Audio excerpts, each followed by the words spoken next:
6. Man Toga, SRS runway, auto thrust is blue. 80 knots, thrust set. 5500. 31. Rotate.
So, tell me about your first day as an airline pilot.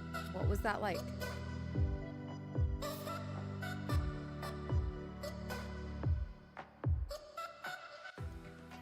A day I'll never forget. It was a pretty long day. Started early the day before, commuting into Philadelphia on U.S. Airways from Dallas-Fort Worth. Spent the night in the crew room. Following day, I was on a CRJ 200 deadhead from Philly down to Washington Reagan, an airport I'd never been to before. But it has a special spot in my heart. I'll get to that later. Once I did get into the commuter terminal, I had to figure out how to get over to the main gates. Never been to this airport before. Drag all my bags to the snow and ice. Freaking out, trying to get to the gate on time, just to find out when I get there, we're delayed. Could describe your first flight as the pilot of an airliner in one word, what would it be? Surreal.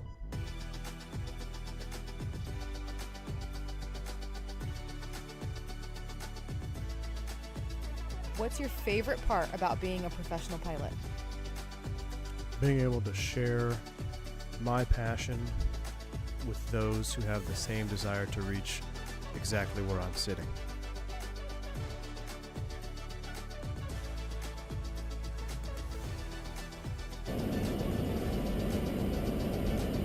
$50, $40, $30, $20, $10.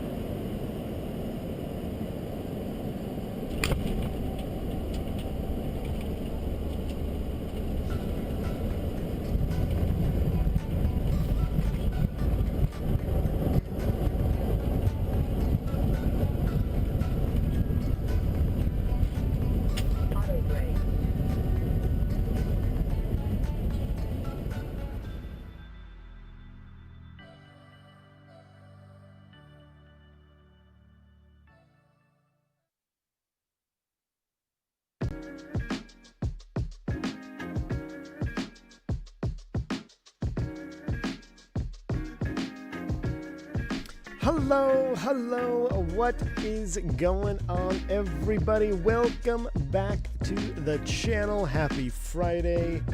Glad to see everybody here. This is going to be a very special stream, something I've not done, but it's kind of been on my mind, like trying to go back in the logbook and recreate real world flights. And what a better opportunity to go back and recreate my very first flight in an airliner operating under Part 121. It was Brickyard 3331, DC to New Orleans. There's more to that story about how that first flight went down. We'll get to that en route.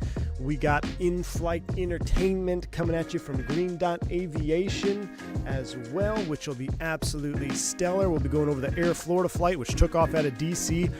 My first flight out of DC was in February. I believe that Air Florida flight was in January. Snowstorm, similar weather situation.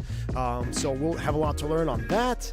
And it's just going to be a fun ride all the way down to New Orleans. It should be a good one. A little bit longer stream, but we've got plenty of content to fill the airwaves. So, Davis Ebert, welcome in. Thank you, man, for 3 months of support. Says, I'm just here to say I love to Fock. Yes, we're going to have to get that Fokker out. That Fokker is collecting dust. We're going to have to bust out the Fokker here pretty soon. Atul, good to see you. Benny in the house. Fubar's here. Jeff L, what's up, man? Let's see. Fly 320 here. Jet Delta. Tim K next to you. Zach Lewine in the house. Brad K, good to see you, man. Brian Valdez. Carson Chris. Let's see, what else we got here? We got Fubar, Digital, Merc, Marco, Girotti, Tiger Dude is in the house, Liam, Scott, Tyson, Captain McGee, Jamie Fromdick, Phil, Jeff, Congo. Man, the list just keeps on growing. We thank you all for tuning in today. Glad to have you here. If I missed your name, I apologize. We got over, whenever we hit like that 100 mark of viewers pre-stream, we only get a few of those shout outs in. But I do appreciate each and every single one of you for tuning in today and sharing a little bit of your time.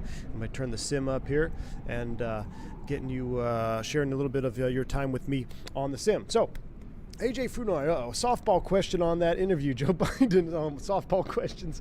AJ, what's up, man? Good to see you, dude. Yeah, it was a little, so I've got an idea, more on that little fake interview coming up later. Some of you were asking, that was not an AI voice, though. That was actually Miss V1. That was not an AI voice. But yeah, they were softball questions, JJ. Come on, man. Let's go. It's an election season, dude. Next to you, smash the like button, people. Indeed. It's going to be fun. All right, here we are, chat. We've got so much to cover. I hope you all are well. Look at this. We're here in the Druzwecki design, listening to the wind inside of the terminal, because I don't know why that would happen. Little information desk right here.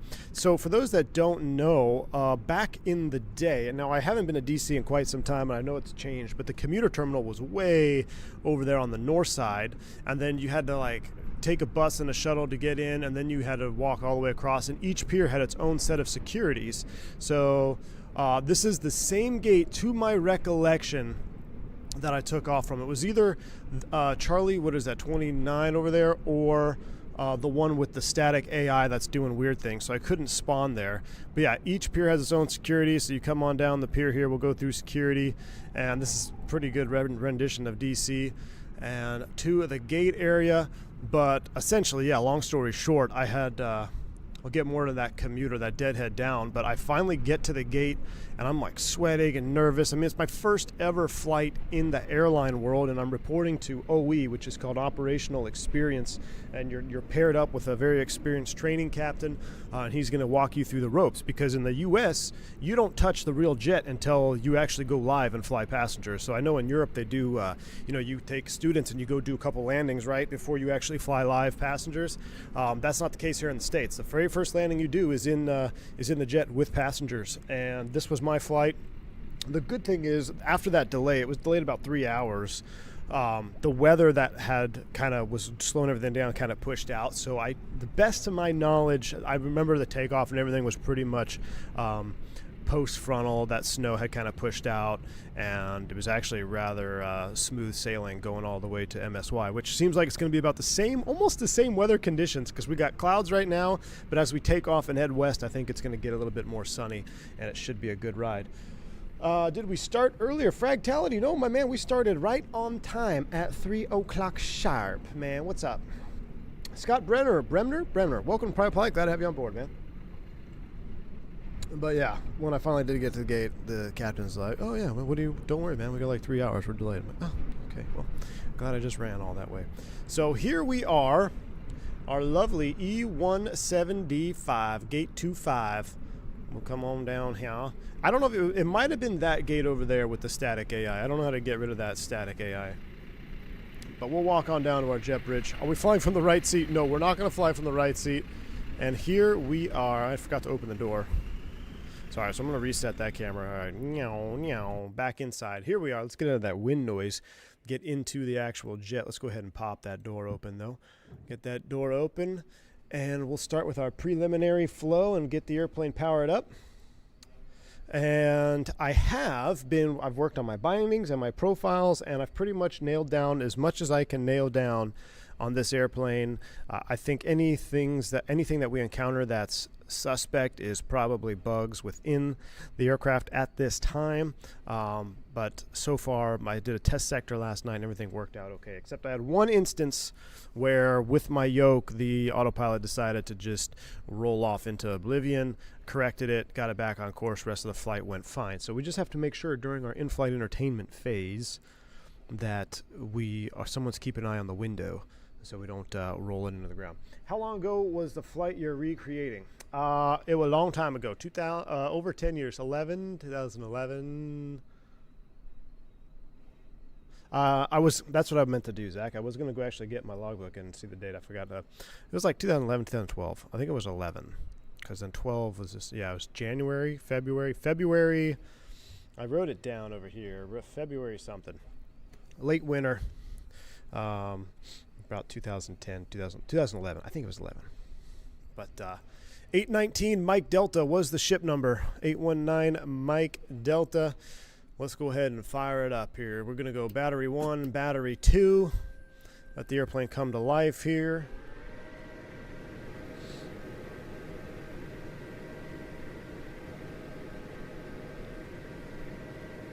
Josh, yeah, about the right seat flying though. No, I don't think I'd have to. It would really mess with my head because then I have to like move my throttle and everything. It just too much work to sit from the right seat. I did fly left seat on this jet, albeit a very short amount of time before I switched to a mainline carrier. But I did all the training, got through OE, and shortly after I upgraded on this jet, I switched to the Airbus. But yeah, so most of my time was in the right seat of this aircraft in real life. All right, GPU is avail. Let's go. GPU's coming online. We'll get the dome light off. We don't need that. Stereo, those can all stay off. Put the no smoking on, though. Arm the emergency exit lights. Everything's in auto right there. That stays off. Nav light, logo lights, Chickstig logo lights coming up the right-hand side. Hydraulic stays the same. Everything cold and dark. 12 o'clock, cold and dark. Pretty simple. All right, I do believe I have FTSim installed now. So what you hear might actually be FTSim sounds. I worked on getting it installed, and I don't know what I like better. I think, the default sound pack isn't terrible. FTSim isn't terrible. It's not like I'm just, after flying the CRJ with the Boris Audio Works, it's kind of like, okay, nothing's going to compare. But you guys tell me what you think about this sound pack. I'm almost 100% sure FTSim is working because the startup sound is much more noticeable. So you'll get to take a listen to that. Yeah, 819. Hey, Victor Silva, I did look that up. 819 Mike Delta is now in Russia. Yeah, I saw that. I looked it up because I wanted to see where it is now. Yeah, I think it was 2018. It was sold to S7 Airlines. So... Are you still planning on doing a face reveal during this stream? No, Tiger Dude. Who said that? I'm not doing no face reveal. I posted a face reveal in the V1 After Dark Discord. All right. From cold to Dale. Yeah, it's really cold where it is now. Let's do a magic barrel ref check while we're sitting here at the gate. 2973. Looking at our systems, we'll kind of run through here, make sure there's no craziness going on. Hydraulics. That would be kind of like your pre-flight. You go through, check the electrical. You see the AC power. It's powering. Make sure you have proper hertz, kilovolts, all that good stuff. ECS. See what the temperatures are. It's actually kind of chilly. We'll start up that APU sooner than later, but it is a loud one. One thing I do remember about my very first flight is we're sitting here at this gate, and we're all ready to push. And the captain was spooling up the APU, and as he was spooling up the APU, the ground personnel disconnected the GPU. It didn't fall, they just disconnected it. So luckily they didn't hurt themselves, but everything went dark. And like my first flight was such a what's the word I'm looking for? It just happened so everything happened so fast. It felt like when we were in cruise, my head was still back at the gate. So it always felt like you're playing catch up, trying to do your job, and then everything goes dark, and then you're like, oh my gosh, everything's wiped from the computer. So now we're scrambling to put everything back in. He basically scramble loaded the box back up, because I think it was hit or miss if you lost power in the Embraer. Like sometimes it'd keep your stuff, sometimes it would dump stuff. I think it would dump stuff more often than not when you went completely cold and dark. Where the Airbus does a pretty good job of actually holding on to your flight plan, all your perf data. But yeah, so then you had to scramble that. And then the only other thing that I really remember, not the only other thing, but one thing that I definitely remember is that first pushback, you know, and seeing the terminal get smaller from the cockpit view. Because up until this point, you got to remember, I was a diehard aviation fan. You know, being a pilot was my lifelong dream, and I always watched airplanes push away from the terminal, because you're always up here, right, looking back.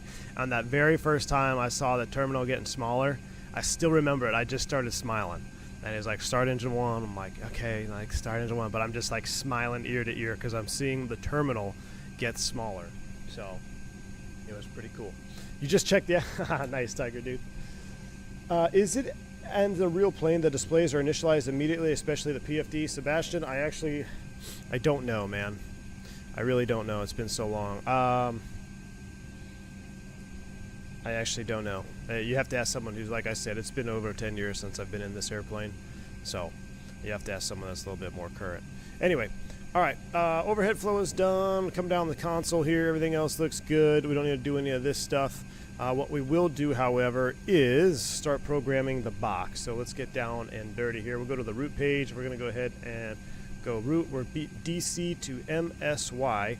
And also my button sounds got deleted, so I think that's a telltale sign of FTSIM being installed. Our call sign is Brickyard 3331. And let's go ahead and send that and pull our flight plan in. Am I going to try the X-Craft ERJ and X-Plane 12? Benny, I have the X-Crafts in X-Plane 12. I might have to see, just to see where they are. Now that I'm finally getting back, starting to kind of get it now again, trying to get my memory on how to do things. I might have to try it out, but we'll see. No promises.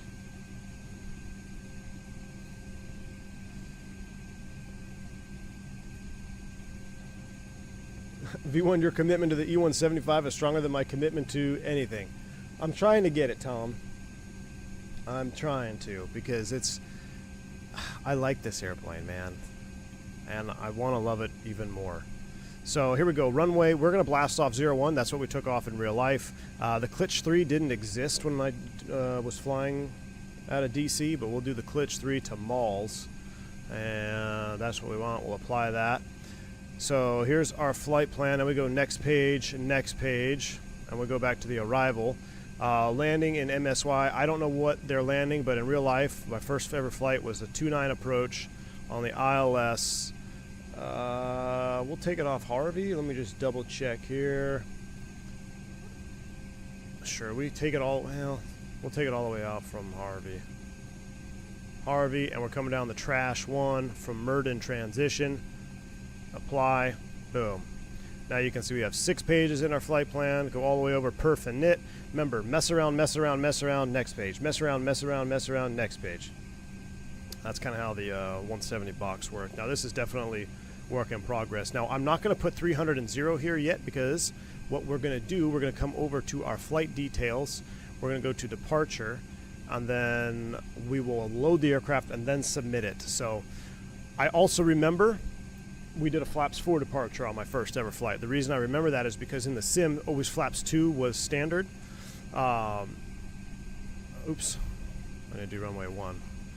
Flaps 2 is standard, But, of course, the first flight, everything is unstandard. Everything drops out at the gate, and we're doing a flaps 4 takeoff, and we're taking off out of DC. And I was so scrambling, I was like, I wouldn't mind just being pilot monitoring on my first ever flight in an Embraer. And the captain's like, no, you're fine at man, it's your leg, you'll be fine. I'm like, okay. So when I say my head was at the gate when we were up in cruise, I'm not being sarcastic. We're going to go primary numbers, flaps 4. Flaps 1, or see, runway 1, dry, flaps 4, dry, 1, flaps 2. Should be a direct crosswind. Wind, that's actually a little bit more of a headwind too. 310 at 26. Goodness grief. 2973. We'll calculate that, and we're going to do real time. So this is going to start loading in real time. While it does that, we will also request the boarding process from GSX, and we'll use AA White. They're going to do their thing, and you can see now we have to wait until everything is fully loaded. I mean, I guess prelim we can put 300 and 0 here, but what's going to happen is it's actually going to get wiped out when we load up the actual data. So I will now go to the map page. I'll put on the vertical profile just so I have something there. That looks good. The first officer. You do know you're loaded into Dulles? No, we're in DCA, dude. Vodka. We are in DCA, my man. This will be on flight controls. Oh, there we go. Nope, cruise already on board. Passengers bus is coming. We are most definitely at Reagan National, Vodka. I guess the training cap wants to make sure the new guys get into the swing of things sooner than later. Yeah. He was, what's his name? Tim Connors? I wrote it. It's in my iPad. But, yeah, he was a really awesome dude. Really awesome dude. You got to be for doing an initial OE to students. Put down the drink. I just got the coffee, man. We just got coffee right now. We're sipping on a little coffee, a little water. A minibus, indeed. This is the first time I've been here in a while. Do you not fly the 320? No, cards and games. I do fly the 320. This is just, we're going blast from the past, man, is what we're doing here.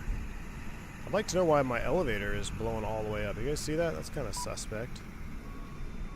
Why is that blowing all the way up?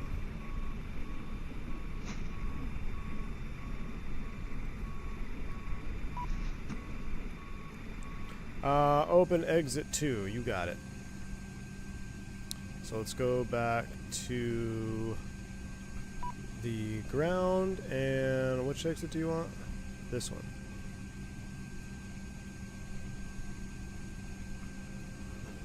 Actually, so I guess I can go to manifest right now, and we'll send this to McDo. So here we are. We have to make sure we look at the right one. This is flaps 4, 21, 22, 43. Trim is going to be 2.8, and we're not going to flex. We're going to go Toga. So we'll send that to the McDo. Now you'll be able to see this one is going to start loading it up here. Why use the stairs and jetway at L1? Because that's just how it's working. A lot of times the cleaners will come up the aft stairs. So they'll have a cleaning crew go up the aft and clean as people deplane going out L1. So I don't know if that's what GSX is simulating or what, but alright, so now that that's set, I'm going to come in here and redo 301 right there. And we'll let it load the rest of the stuff. But it looks like they're going to load from both sides. That's fine.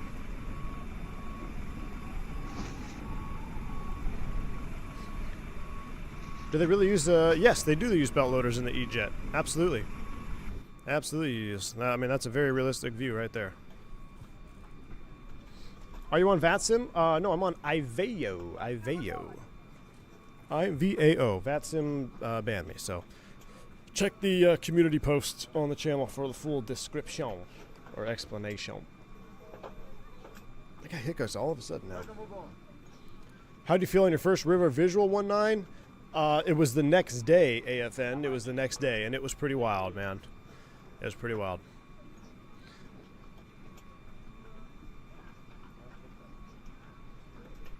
This is in-flight vodka already opened the in-flight bar. He's always opening the in-flight bar. Tim Veriland, good afternoon. Welcome to the stream, man. Glad to have you on board. Look how fast we're boarding. Jeez. Good evening, ma'am. How are you? Good evening. So I've rebound a couple of my views. So I have that one, which is juice, that one, which is juice, and then I also did my outside view hack. I'm going to keep the outside view on one of them. And then I don't know, because the windows, I will say this, FSS Great Cabin Windows simulation here. It's believable enough that I actually like being inside of the window with this cabin. Not all cabins are created equal. Not all cabin windows are created equal. But they did a good job. But yeah, we do have our outside one too. If we probably do that for startup. Do you miss regional life? Hell to the no, Josh. Especially when I was in the regional world, it was a completely different game than it is now. Completely different. Bus boarding in DC. Maybe they're bringing them from the RJ gates. They are round, AJ. They are round. Smallest airport I've flown the E170 into? Key West. I got a great GoPro of a Key West approach. On a repo flight. But yeah, flying live, yeah, Key West, did a lot of Key West stuff. I think I actually flew the 190 in the Key West too, now that I'm thinking about it. I'm really tempted to get the 190, chat. Depending on how this stream goes, I might have to pick up the Embraer 190, because I really like, if I had to pick one, 170 or 190, the 190, just in real life, it flies better. There's really no other way to describe it. It's more stable, it feels more beefy, a little bit bigger wing, definitely bigger engines, and the 190 on a cold startup, oh my gosh, you can get a real light off. Big time light. I mean, it would vibrate. Like you'd feel it in your chest almost, and it was super cold. Used to take 190 charters up into northern Canada, and just really pretty sweet stuff. Hilton Head, yeah, I did Hilton Head. I hated bus gate is gone. Whole new concourse for E-Jets, CRJs up north. Yeah, Lauren, that's what I was saying. Like, yeah, back in the day, this airport was completely different. But now it's all much more modernized, which is nice. Ever going to I did go into Nantucket and Martha's Vineyard. I actually have a video doing a walk around in Martha's Vineyard. I was sharing some photos on in the members only section, but I found a hard drive that had all my old stuff on it. So I backed it up to a Google Drive, and then I downloaded it to this PC just to make sure I had it. It was all on my old laptop. So, but yeah, Martha's Vineyard, took it in there. That was a lot of fun. Just upgraded 3060 to 4060. Man, I'm so glad I did. Nice. Best Buy got them for a steal. Good deal, man. Flew on my first 220. Other than awesome engine sounds, nothing to write home about. Ken LeMay, I'm right there with you, man. I think the 220 is pretty mid. Now, the 220 looks nice from the outside. I like the appeal. The 220 looks physically appealing. But as far as it, like, me getting super hyped for it, I mean, meh. Was your OE captain nice to me? Oh, yeah, he was super nice, man. Super nice. I actually wonder where he is in this day. I don't know. All right, let's go ahead and fire up the super loud APU.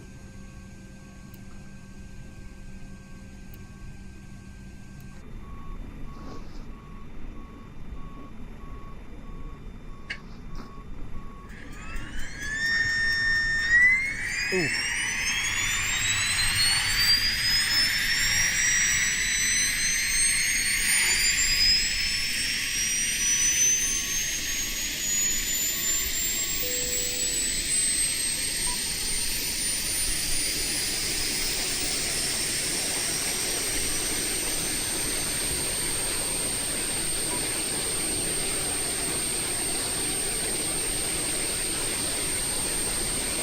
That's about as real as they come as far as APU sounds. I mean, that is dead on real. Alright, fueling is complete. We'll go ahead and get our seatbelt signs on. We'll go over to the aircraft ground. We'll go ahead and close exit 2. I might leave. We still have a minute 18 left for them to actually finish the full loading. So we got another minute. We'll leave that main door open.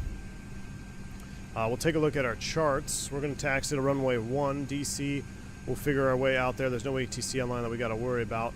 Magic barrel ref key has been pressed. We'll set our cruise altitude. What did we file? We might be a little heavy out of here. This is one of the longer legs that I did in the 170. We got a block time of 2:48 today, and our cruise altitude is 34,000 feet. So we'll go ahead and dial that puppy in.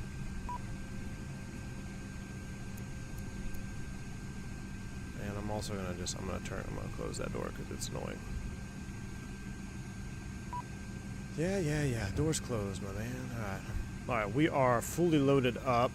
Manifest is done. We'll check trim 2.8. So prior to push, we'll go electric pump on. 3A is on. APU is on. That all looks good. Our trim. Oh, actually, let's go ahead and disconnect from the GPU. The GPU is off bus. So now we'll go to ground. Disconnect you. Disconnect you. Disconnect you. And just before we push, let's verify all the rest of our box here. Alright, so these are our gross take, max takeoff. Gross is 77.0 with the flaps 4. So let's finish our box load up here.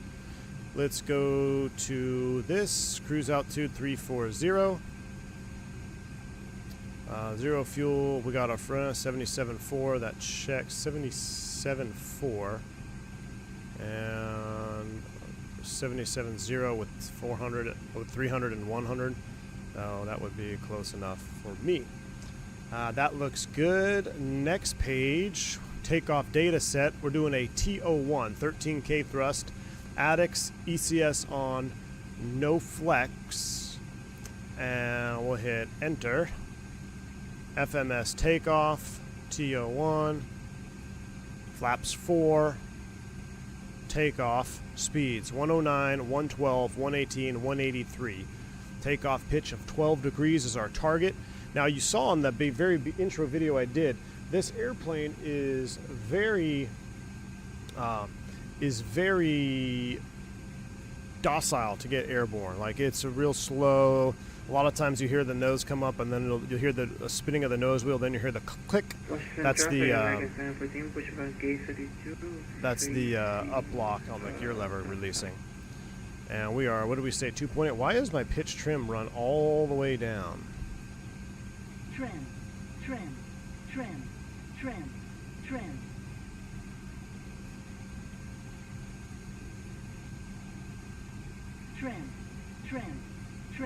That's interesting.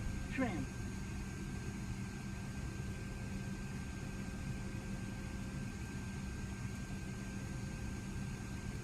Alright, 2.8 up is set. Everything else looks good. And beacon is on. Let's get out of here.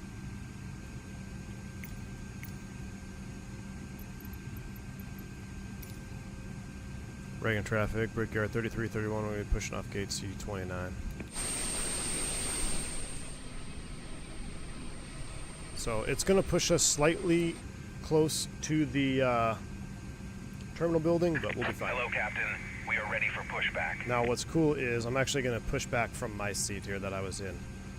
I mean, this is where I was at, and the moment I felt that push, that clunk of the tug, and the terminal getting smaller, I will never forget that feeling.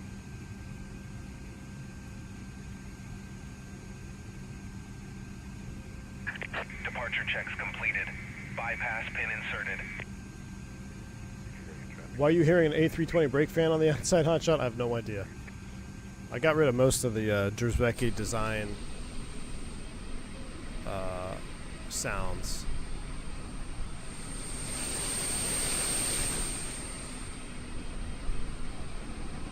Oh, we actually have to pull the jet bridge too.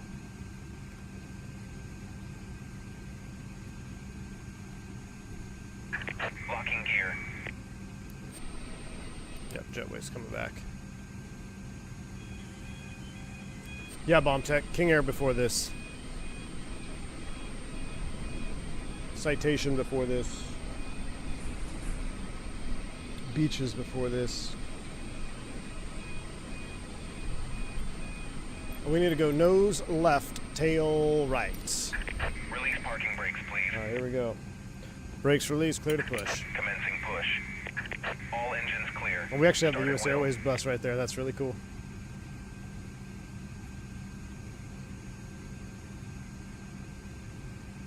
And there it goes. Love it.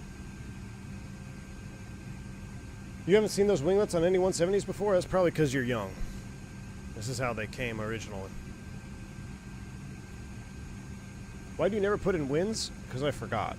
And I don't know where to do it. And does it make a difference? And on the Airbus, it's automatic. What's your opinion on AI ATC products?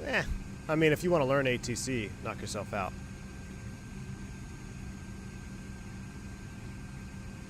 RPA still has those winglets? Yeah, I know. I see a few of them around.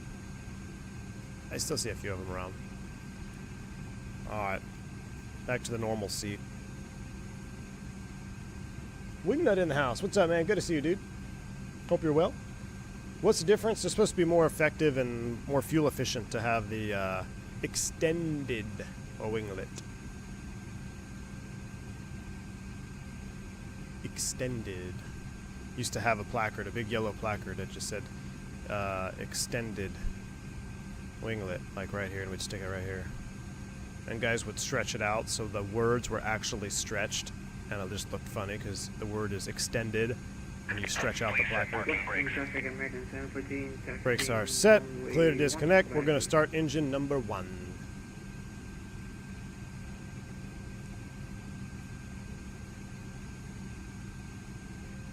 Alright, here we go.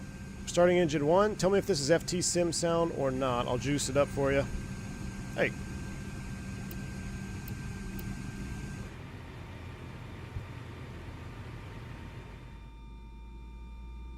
Unlocking gear.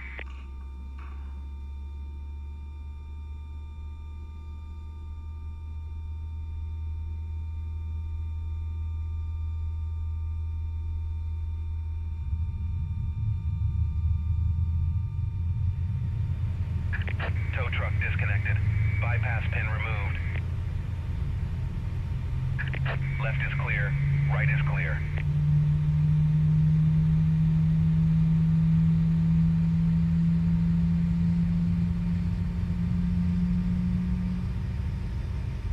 I mean, that's pretty good. Boris is probably pulling his hair out. But I think that sounds pretty dang good. Yeah, the model's great, Jacob. The model's good. The windows are good. I want to love this airplane. And if today goes off without a hitch, I will be in love. Because I'm being honest with you guys, I'm having a lot of fun flying it.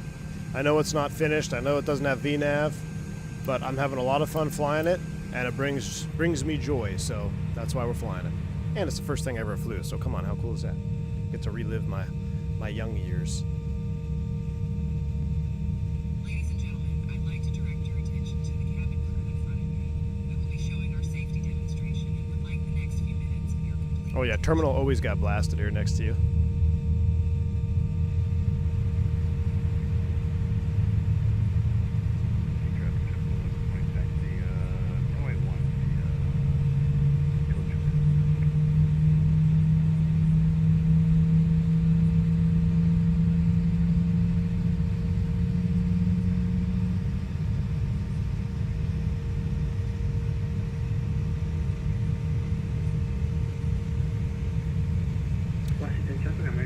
One thing I also noticed is for setting flaps, I have to double tap the flap lever.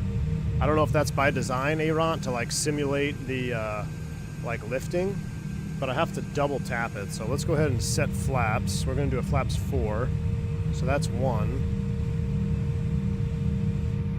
And then we'll have to check in the cockpit, make sure. I think this will be 4. Slats come first and then the flaps.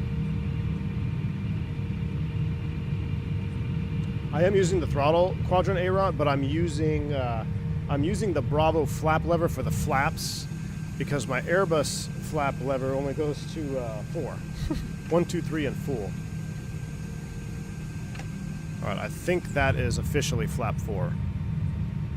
We'll double check up front.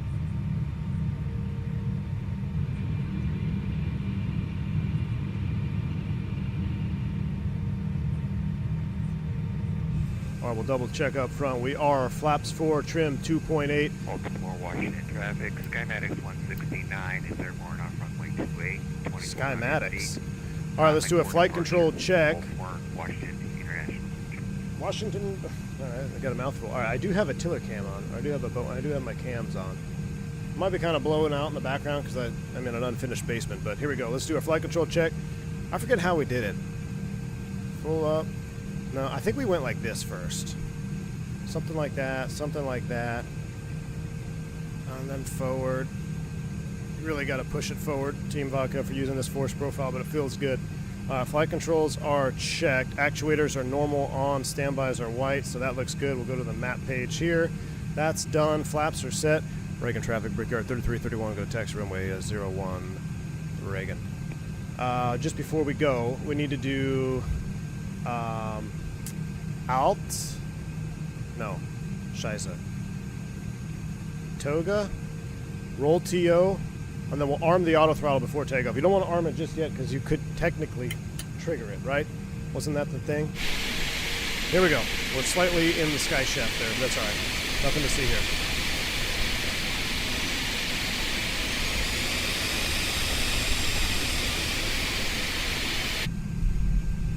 All right, we'll get the nose light on. He blames me whether I'm here or not. Hey, what's up, Phantom? Good to see you, man. Phantom out here flying the BAE 146. He's trying to be sneaky.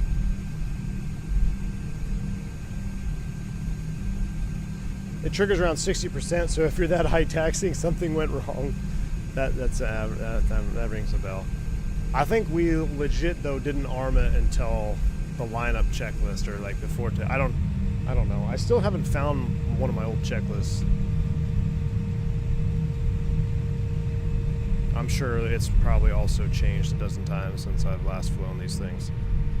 At the time, Republic was like one of the only U.S. carriers with the E-jets.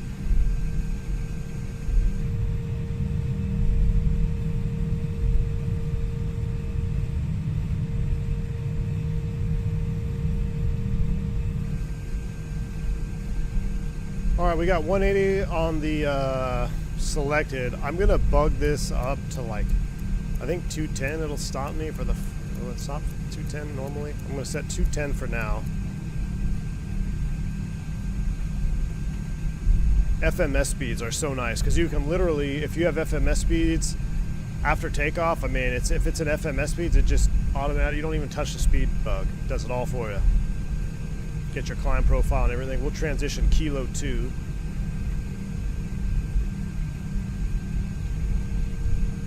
We'll kind of cut across the pad here.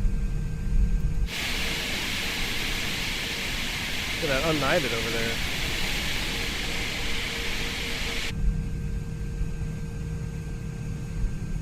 This thing looks like an adolescent Barbie jet. No wonder 175 babies love a 220. Yeah, it really does. I mean, that really does.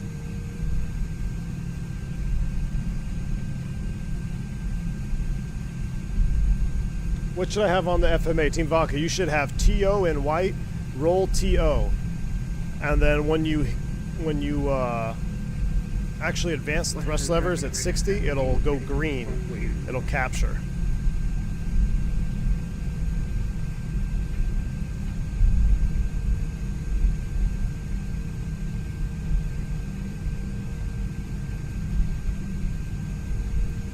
Do you remember how well VNAV was in your jets when you flew them? I heard VNAV basically sucked in the first.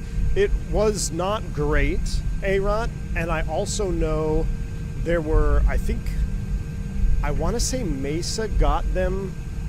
They started getting them, and they had restrictions on their VNAV, and we were one of the few that had full, you know, we could still give it a full send with VNAV and FMS speeds, but you had to be careful. I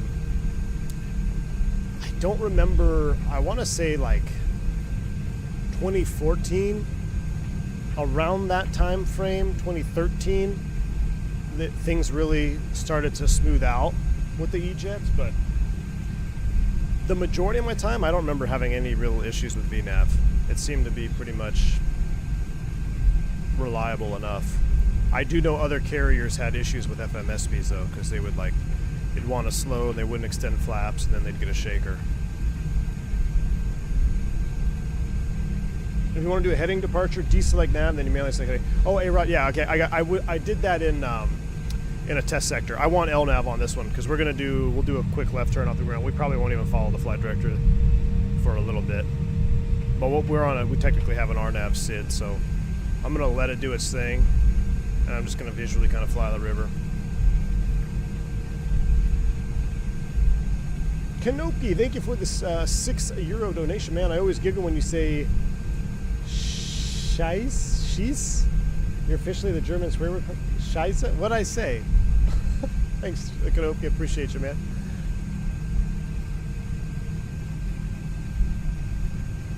Wow, A-Rod, that's crazy. Get stuck on a departure limit speed, then you have to restart the plane.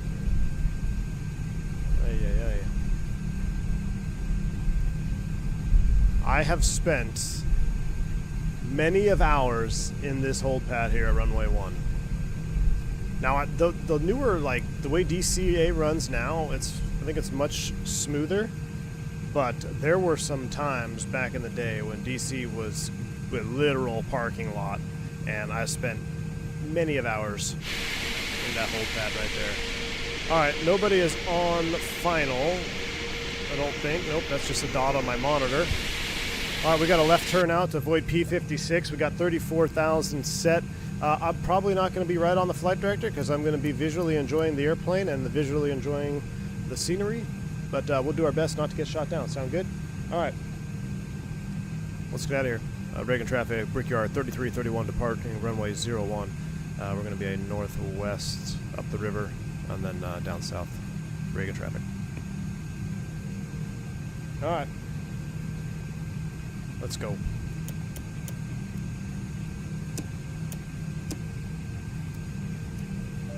Alright, lights are on, everything is good, and steril's on, yeah. Let's go to where are we going? New Orleans. Almost said Monterey.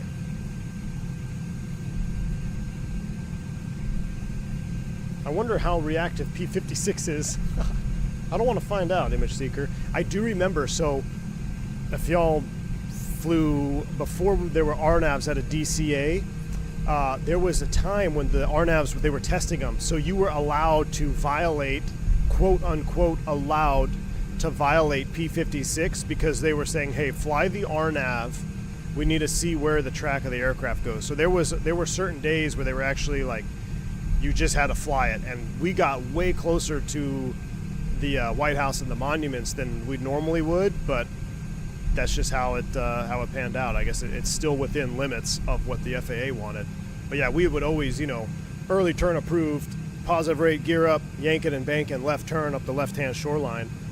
But when we had the RNAVs come out, they're like, all right, just stay on the RNAV. It's okay. You're not at risk.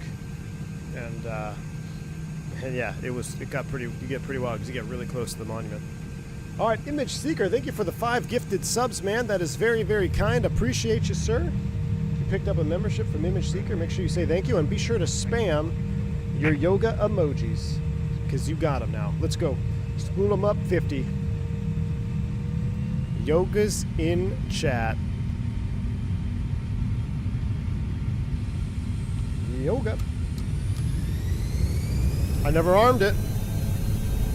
There we go. Now it's armed.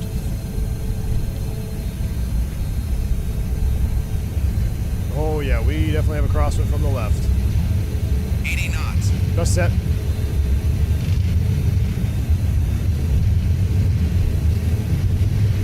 V1, rotate.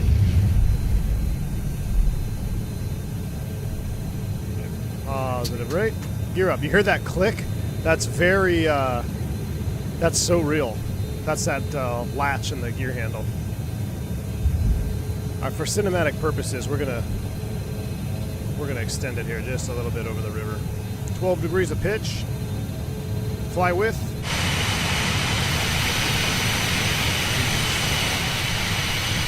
Look at that wind, though. All right, let's come left.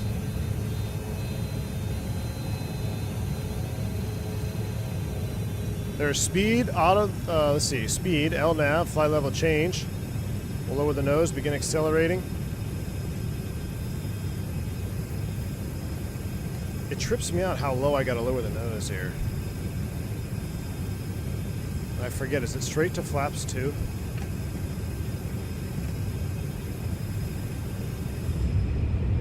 There we go, there's Reagan, or there's the Washington DC. Hell yeah, look at that. There's the monument. And we're descending, not what you want to do, that's why you don't fly from the wing view.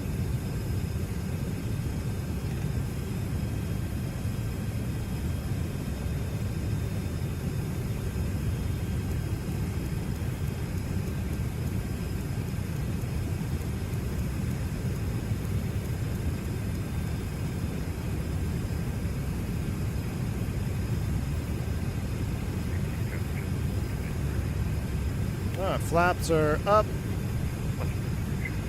Trimming it out. Let's go ahead and accelerate 250k knots. I really wish I could move this on the Bravo on that little knob. Oh, but it hand flies. No, flaps in sequence? Alright, well I screwed that up.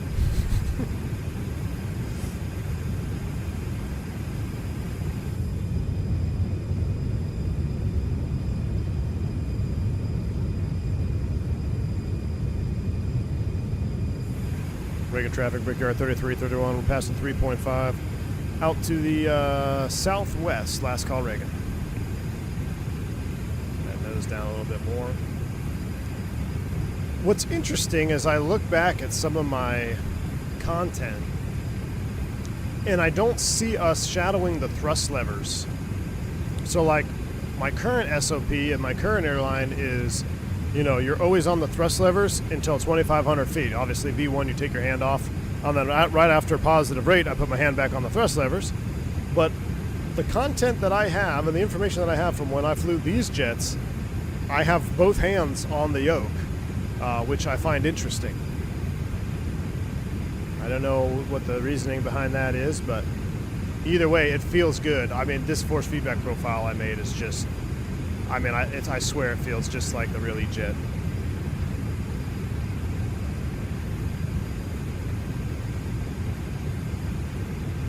And this airplane to hand fly is nice. I mean, it really does. I'll have to throw my Boeing yoke on here to see, because I know 99% of y'all probably have the Boeing yoke. Maybe I can make a curve profile for that, but Team Vodka, if you're using the Brunner and you're using my profile on this jet, I mean, it is almost identical. Some pretty sweet views there coming out of DC on the left.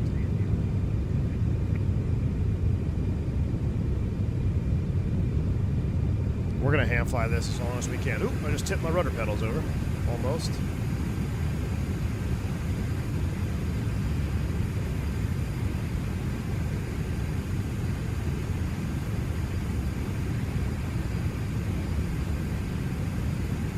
Yep, we just took off, man. We just took off.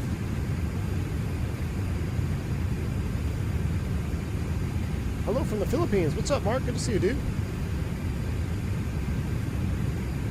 Got a little bit of weather out there, maybe. Let's turn our radar on.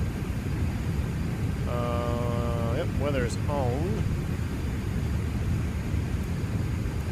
See if we see anything. Clean up the map. We don't need nav aids, airports. I can hear the clicking of that CCD manipulator.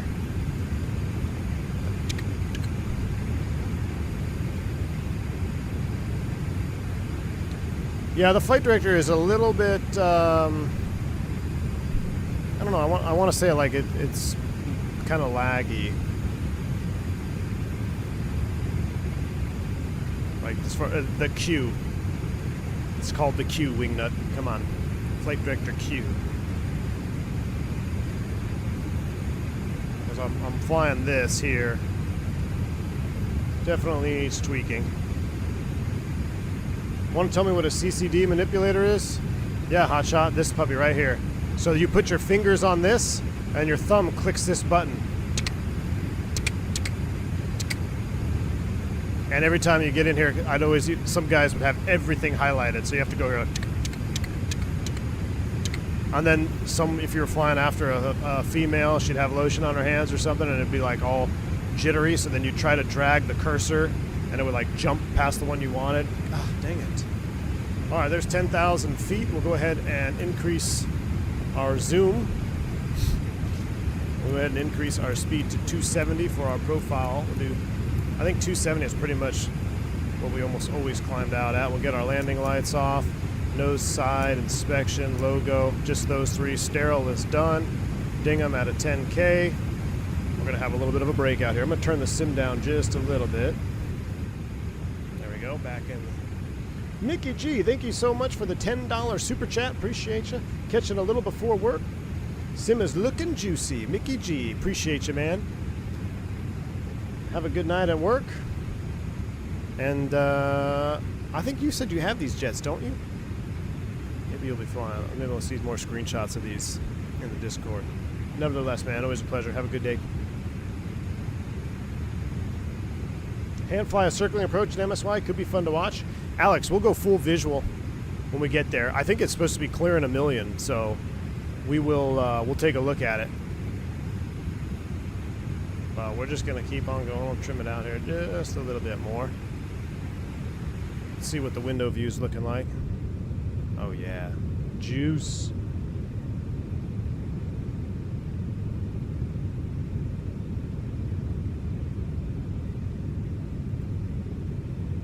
Correction, you put your fingers only on the edge because the center is too worn out. That's, hey, Phantom's right on about the CCD, the little mouse pad thing down here. The center gets worn out, so you have to like put your finger right here. And it used to gross me out, so I had the little sandy comb wipes because you see all these like crusties and boogers and dust in the crevices. I'd always wipe that CCD out. If I didn't wipe the CCD, and I'm not a germaphobe by any means, but I would always wipe that if I didn't have any sandy comb wipes to wipe that CCD, I felt like my hands were, I don't know, just grossed me out.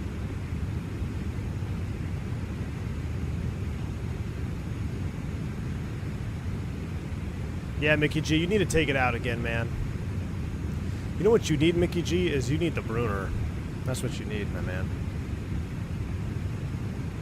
The CCDs on the old Compass jets are terrible. They still have the old hub in them too. Well, I think we gave some jets to Compass, and then we took some jets from Compass, so I think that might have been slightly after my time, though. Raise your hand if you remember when Compass was an airline. John, what's up, man? Good to see you. All right, let's zoom this out a little bit here. We'll give it the full 18,000 foot treatment. We'll go up to 18K and then we'll engage the autopilot, hopefully. Jack Mackey, what's up, man? Good to see you. Welcome. I feel like it's loud. Should I turn it down even more? How's that? Is that a little bit better?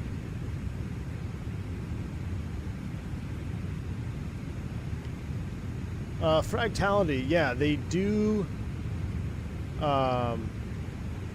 They do have that square-looking engine pylon. Now, I don't know if it's exactly that square, but if you look on, just Google some images, and you'll see that this is indeed the correct shape. Now, to what extent, I don't really recall. You can just look at a Google image, but overall, I mean, I'm not disappointed in the modeling.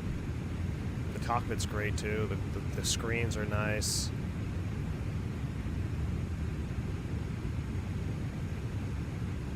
Oh god, I actually remember Dead Airlines. Does this mean I'm old? Yes, Steven, it does. If you remember Compass, if you remember ASA, if you remember Midwest, if you remember when Frontier was actually owned by Republic, you're officially old. Don't tempt me, I was looking at the Bruner the other day. Mickey G, I will just tell you this. The Bruner yoke is single-handedly one of the most game-changing things I've ever bought for a sim. Now it's the price of a, half a PC at least, but it changes things, man. All right, I'll tell you what we're gonna do. There's 18K. Let's hit the magic barrel ref. See, we're all trimmed out pretty nicely here. We're gonna straighten the line out. We're gonna zoom this puppy out. Let's go direct Nile. Now let's go direct lean.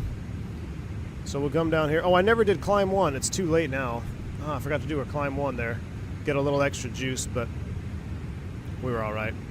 basically climb 1, get a little extra thrust. I think it was flaps up, and then we would go climb 1. That was kind of like our go-to thing, get extra juice. All right, so let's go to our flight plan. And what did I say we're going to? We're going to go to Eric, Malls. Hold on, previous Malls. Aline. Let's do Aline. So Aline will copy you and put you in the pink. And now we're direct. So we'll center it up, and then we'll cross our fingers and try to engage the autopilot.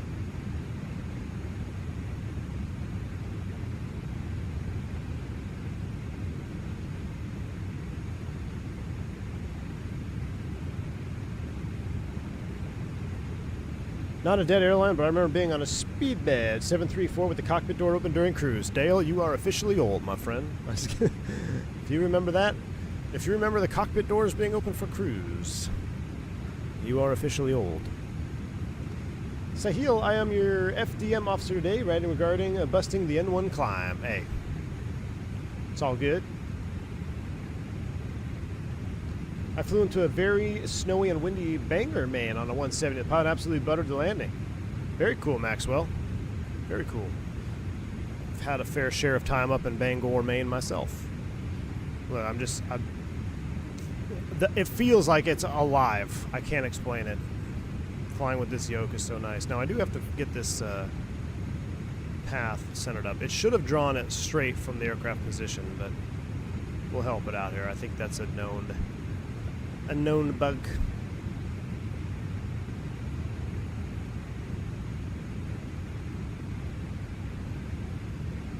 Does that say 85 knots? 65 knots of wind already? Rip.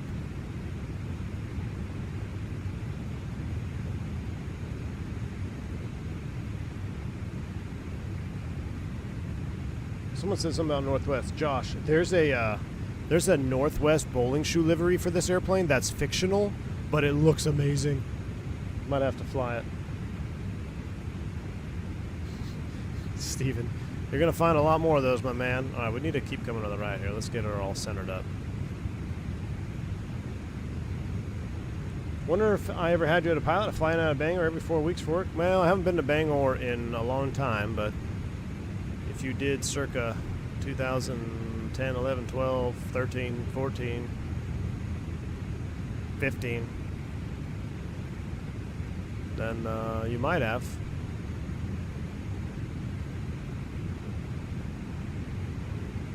As soon as we get her centered up, we'll autopilot engage. Now, what I've noticed, I don't know if you're still here, A-Rot, if there is a way, because it's definitely the way the airplane is coded, like I think you were saying, anytime there's a movement on the yoke, it goes into TCS mode. I wish there was a way to disable that, because the Brunner will just always be in TCS mode, but the autopilot will still follow what it's supposed to be following. I don't know, it's kind of weird. I don't know how else to explain it, but I would, if that could be a toggleable option. Because really, I mean, I get why you're trying to model TCS mode, but I mean, is anybody really going to use TCS mode? It might be more of a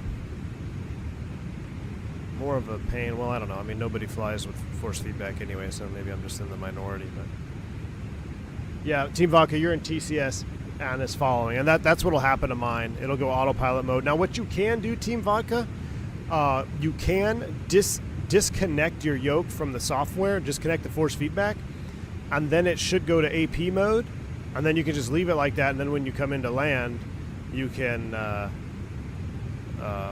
reconnect. Yeah, a suggestion, or even just like a maybe just expand the window. I don't know how to get around that.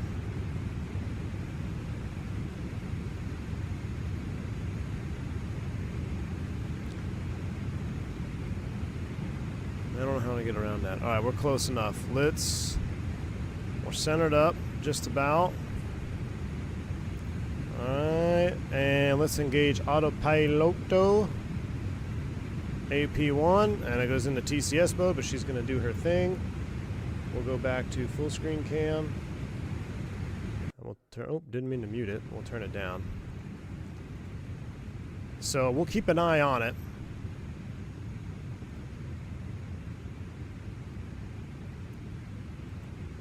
She'll follow the course, but it'll have TCS on the whole time. Captain, I also flew Continental 737-200, 1991, Atlanta, Newark. Their paint that looked like a Caterpillar Bulldog. Oh, yeah, I know that paint job. We're going to be watching some 737-200 content here in just a little bit with the Green Dot In-Flight Entertainment. Abdelio, welcome to Private Pilot. Glad to have you on board the channel, my friend. Welcome aboard. Exclamation point welcome for you new perks here.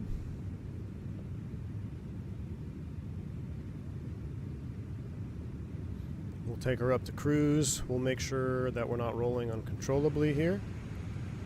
Yeah, see, the autopilot is flying. And I disabled the yoke, so not disabled, but in the profile I don't have the yoke following the cockpit yoke, so I don't know why it's automatically triggering TCS, because my yoke is not moving, but it must be sending just a little bit of signal or something. Uncommanded Dutch roll when? At 10 feet FC receptor. Nah, I can't say that. Force Raptor. We'll get the Dutch roll at about 10 feet.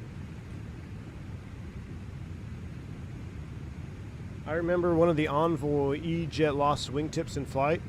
Ooh, I think I remember that story, Benny.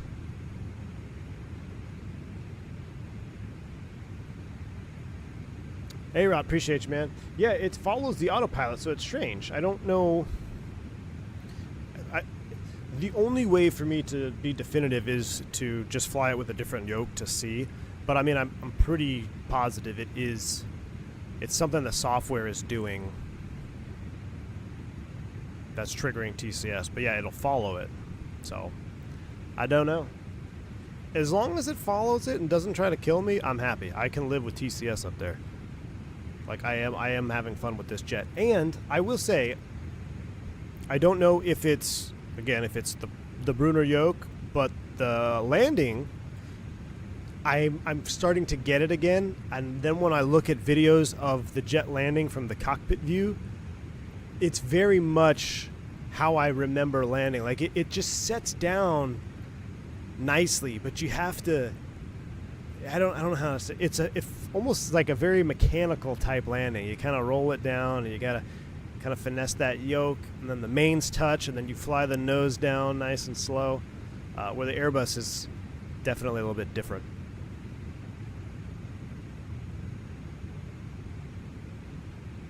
Going to Sun and Fun this week. Abdilo, no, I am not going to Sun and Fun. I've got a lot of flying next week.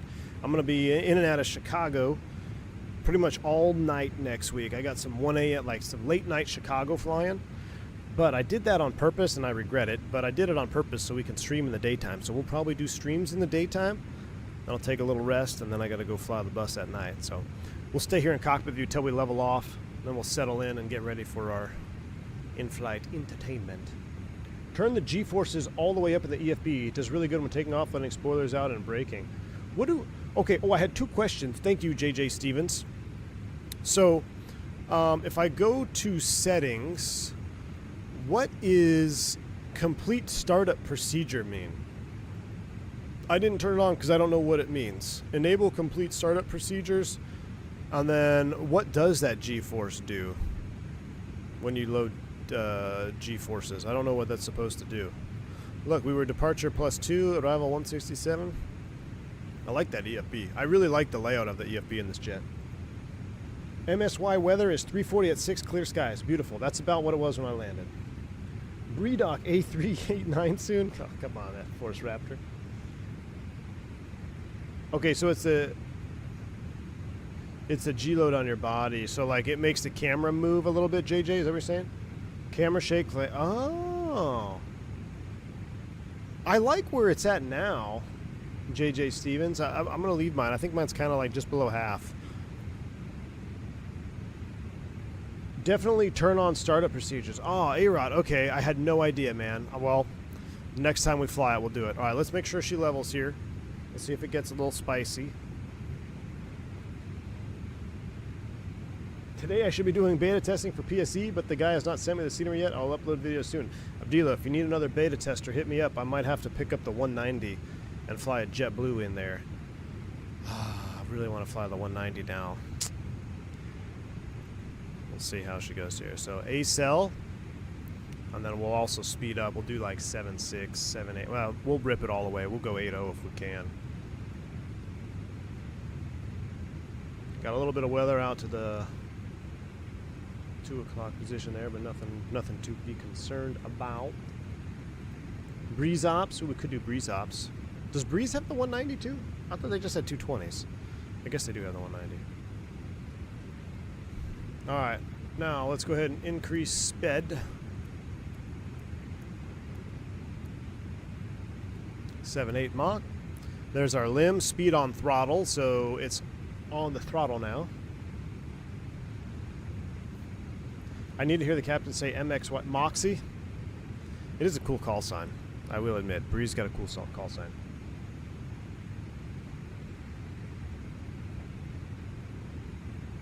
Fly 320. I'm having fun with this add-on. I really am. If you're learning the E170 sim, how realistic would you say the add-on is? I think it's. You just have to be aware. It's in development, man. It's not a complete airplane yet. So do your research on what is and what's not modeled. But I think you'll have fun with it because I'm having fun with it. When's IFE? Zippy. As soon as we get established here, I want to make sure everything settles down and cruise, and then we'll break out the IFE. It's a longer one. It's about a 30-minute video. We're going to break it down.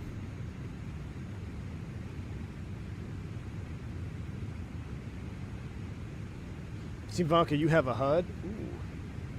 Breeze has 8220s on order. It's a lot of orders, JJ Stevens. That's a lot of orders. Hopefully they get them all. I know guys that left for Breeze that were bouncing from regional gigs going to Breeze. It was a huge risk, but it's a way to get real senior real quick, because if it works out, be there when an airline starts. Not too many cool call signs. Yeah, Moxie, Air Shuttle. I think Brickyard's a cool call sign.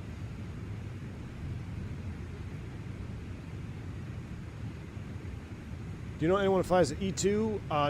Yeah, who flies it? The Canadian operator flies it. I've seen two now in real life. They look sweet, man. The E190 E2 looks really cool. I've never been on one, and I don't think any U.S. operators fly them. However, the Canadians fly a couple. I saw one in, I want to say, Fort Myers, and I saw one in Fort Lauderdale. Yeah, Porter. They look sweet, though. It's like a 757 Neo miniature. I mean, it is a cool-looking jet. No winglets, too, which I love. The no winglets on it, just super sleek, raked wingtip. Looks really sleek. Yeah, the scope clause, Diabetic Lad. That's what the scope clause in the U.S. That E2 is outside of the scope clause for the major carriers.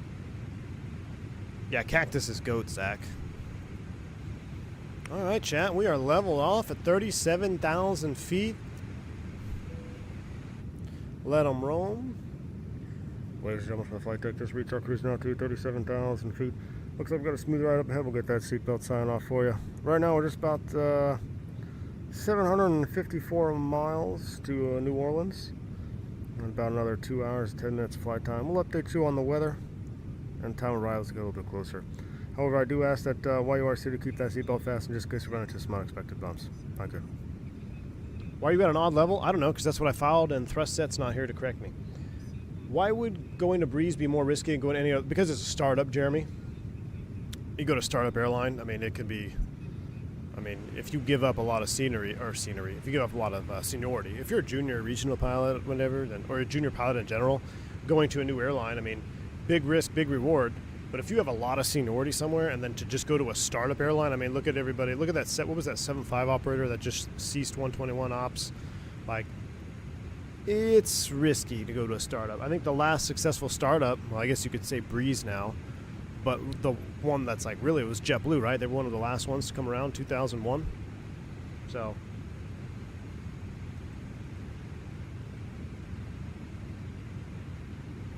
All right, we are settling on in. I love it. I love it.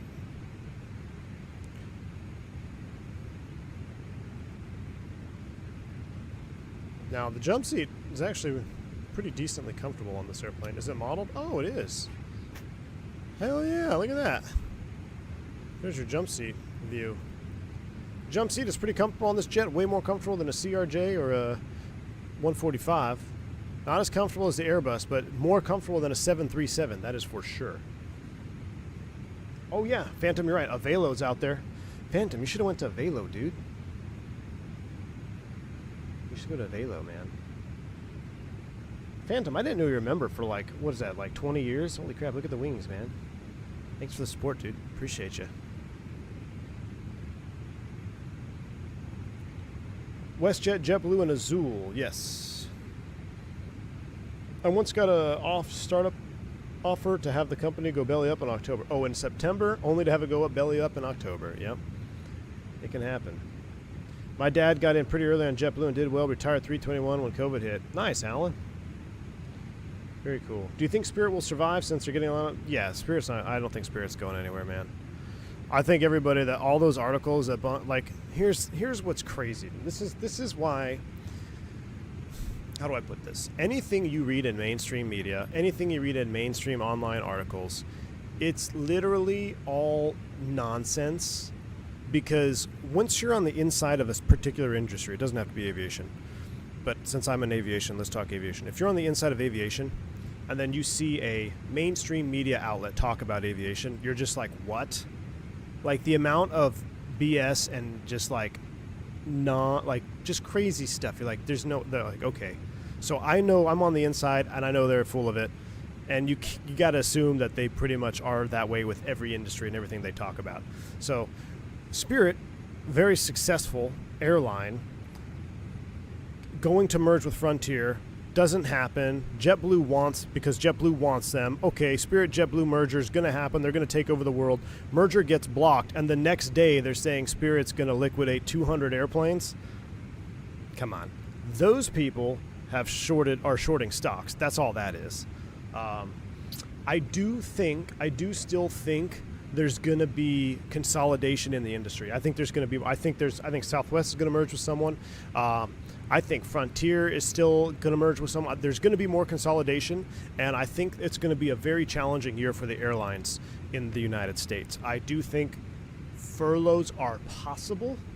I'm not saying I think furloughs are happening anywhere anytime soon, but I think it is a possibility. This is an election year, and if you're in the United States of America, you know every election year is absolutely wild.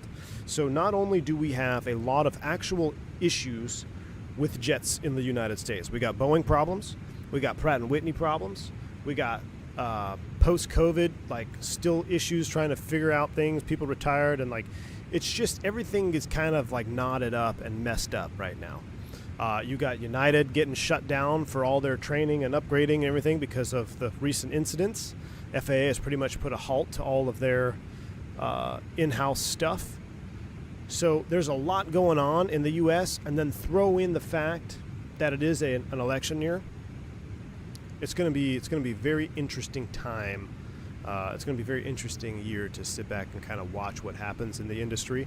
Now, I don't speak to like European and other parts of the country because I'm not in that zone. I don't really know. I don't have a vibe for what's going on globally. I can only really speak to what's happening here within our own borders. But I do believe that there's going to be more consolidations within the airline industry. So I just don't know when it's going to happen. Let's pray Alaska doesn't destroy Hawaiian. Yeah, that's another one, A-Rot. So you already got Alaska wanted to buy Hawaiian, and if the DOJ, I honestly think, here's my personal opinion, I could be completely wrong. FUBAR, no, I'm sorry, the illusion of borders. My apologies, FUBAR. I think Southwest is eyeing what's happening with Alaska and Hawaiian, because with the precedent set between Spirit and JetBlue under the current DOJ, they're kind of holding to see what's happening with Alaska and Hawaiian. Now, Alaska and Hawaiian may postpone or really drag out their timeline. I don't know what their timeline is. I know they already agreed to a timeline with the merger and the DOJ, so their timeline could be outside the scope of the current DOJ's administration, and maybe other airlines are waiting to see what happens on this election cycle before they make moves with other carriers and trying to acquire carriers. But at the end of the day, every major airline in the United States, not every major, let me rephrase, every legacy airline in the United States, which had roots, but what defines a legacy airline is an airline that had operations prior to deregulation. So you've got Southwest, United, American, Delta, Alaska. Those are considered legacy airlines because they were flying before the deregulation took place. So the only way that those airlines got to the size that they are through mergers and acquisitions. It's a normal part of the industry. Those airlines all, with the exception of, I think, Southwest, have filed bankruptcy once, if not multiple times. Americans filed bankruptcy like 4 times. Delta's filed bankruptcy. United, Continental. So mergers, acquisitions, Chapter 11 bankruptcies are all part of the industry. So to just say that that's not going to happen anymore, I don't know. Miss V1 in the house. What's up, Laura? Good to see you. Apparently I wasn't the vibe he was going with, but he committed. What?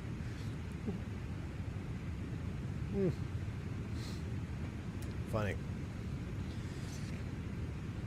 Alaska never filed bankruptcy too. There you go. Thank you, Dreamrosity. I think it's funny they're worried about us not having a choice, but yet we have 2 parties. Yeah, well, here's the other thing too. It's like you're worried about. It's just the whole reasoning for the blocked merger between Spirit and JetBlue makes 0 sense. If you have any practical knowledge of the industry, and you don't have to have a lot, you don't have to be a pilot, just look at the DOJ's argument for blocking the merger and then look at what's happening. It's like, what?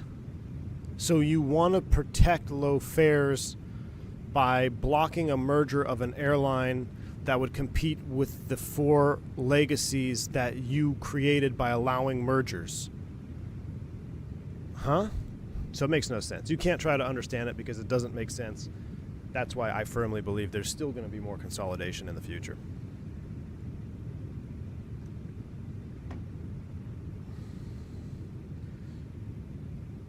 Are you going to fly? Are you going to fly during the eclipse? Yeah, Andre, I am. But I'm flying up the East Coast. I think I go Florida and then I think Boston and then back. So I'm not going to be, I don't think I'm going to be in the path of totality or I don't know. Will I even see any of it? I don't know. But I will be flying that day. The DOJ is full of Airbus Jip Whiz callouts. Yeah, Dale, it was. Like, that's the thing. You can't... And if you read the ruling, I've actually read most of the Judge Young's ruling for blocking the merger, and it's like, it's not even written professionally. It's like he quotes Les Miserables and a couple other, like, weird things, and you're like, wait a second, what?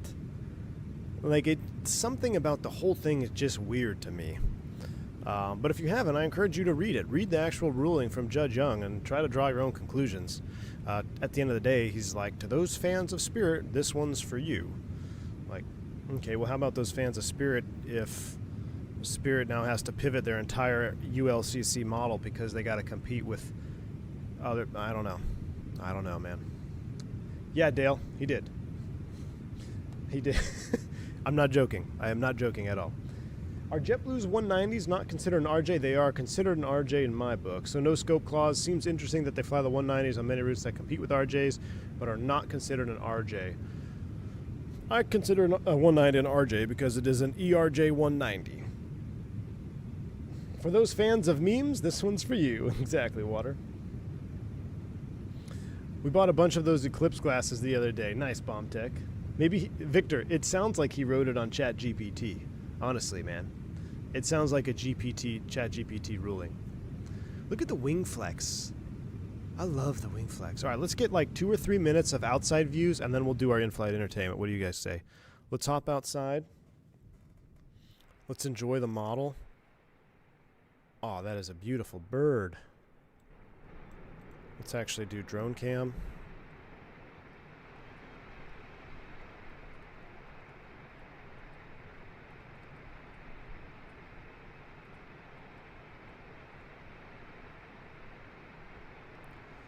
Let's enjoy. We'll do a little few minutes of external viewing, and then we're gonna have fun because we're gonna bust out the old in-flight entertainment. Now, if you haven't been around the channel for an in-flight entertainment stream, basically, if you're familiar with Green Dot Aviation on YouTube, I reached out to him, got a little partnership, if you will, about being able to share some content. I'm gonna go over his air crash investigations and kind of give y'all my opinions as we break down separate videos. It's a fun one. Yeah, this is the FSS E170 bottom. Do you think it's still worth going through training right now? What do you mean, Ryan? Like aviation training? Look, man, if it's something you want to do it. Because no one knows what's going to happen in this industry. And 90% of the industry is timing. 90% of your career in aviation is based on timing and luck.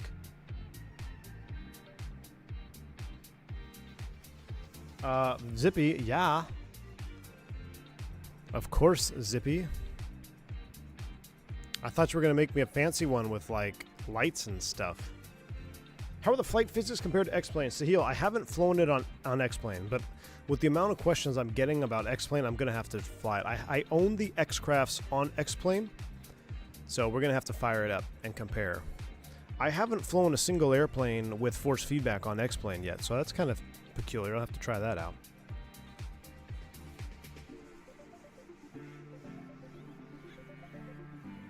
I usually ask the Magic 8 Ball about aviation career advice. It's always buzz, ask again later. No, but I love having this jet because so luckily all my Embraer time, or the majority of my Embraer time, is in my digital logbook. So, and I have notes on certain flights. So I'm going to look at certain flights that I have, certain things have happened, and we'll recreate them in the sim. It'll just be kind of cool to do. Man, I love it. I love it.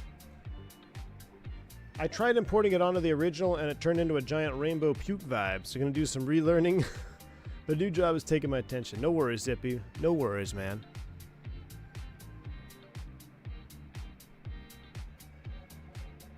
Is it the old E-Jet? It's the old one, AJ. Whatever the one, I mean, I don't know. It's from X-Plane 11. Oh, that's right. I'll probably have to buy it for 12. Maybe we won't. Maybe we'll just stick with the Tolless. We're going to fire up the Tolless here pretty soon. Is Log 10 the best digital logbook? That's the one I use, Rocket. I use Log 10 Pro. I got sucked into it because I put a lot of time into it, and then better options came out, and I just didn't want to transfer and reset. So I've been a Log 10 user. Something like QNH blunder can happen in the E-Jets too. What's QNH blunder? Talking about like, you talking about like cold temperature compensation? How's the frame rates today? Migs, so far so good, Migs. We are traveling over a lot of clouds. I hope they kind of go away as we fly a little more southwest, but are you going to recreate the toilet overflow flight? Toilet overflow swarm, that was on a 319, if I believe. You're talking about the one where it was like the soup bowl and I think that was on a 319. I could recreate the Burrito Beach Embraer flight where basically just spent the whole flight in the lav. I was watching your CRJ video from yesterday. Love you suggesting for using the notes column on the logbook to tell stories. Done that all my PPL time, and it's fun to look back. Heck yeah, John. That's awesome, dude. Keep doing it. Keep doing it. In-flight chili cook-off. Recreate the pop slide. Oh, Marlano. That'll be with a 190. Is there... Here's a question. This will be the determining factor if I buy the ERJ 190 after the stream or not. Does the ERJ 190 from FSS have a livery that's the Republic House livery? Because I flew that one on charter a lot. It's the Republic House livery. I know they have one for the 170, but I wonder if they have the Republic Airways 190. If that's available now, I will have to pick it up after this stream.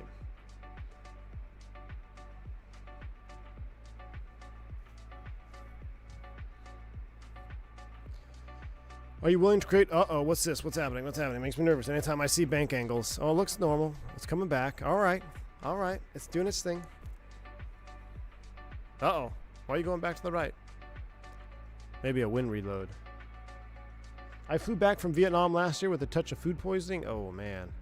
So glad I reserved an aisle seat. Dale, man, I feel for you, dude. Food poisoning on an airplane is not fun. I've had it a handful of times. All on the Embraer, actually, now that I think about it. Not fun, man. Not fun. I had to leave the flight deck one time holding short for takeoff. Actually canceled takeoff clearance. It's like, I got to use the lav, man. I'm sick. The FAA regs state that you can leave your duty station at any time for bodily needs or physiological needs of flight. But yeah, I spent almost that whole flight. I think it was Charleston up to Philly with food poisoning. Not good, man.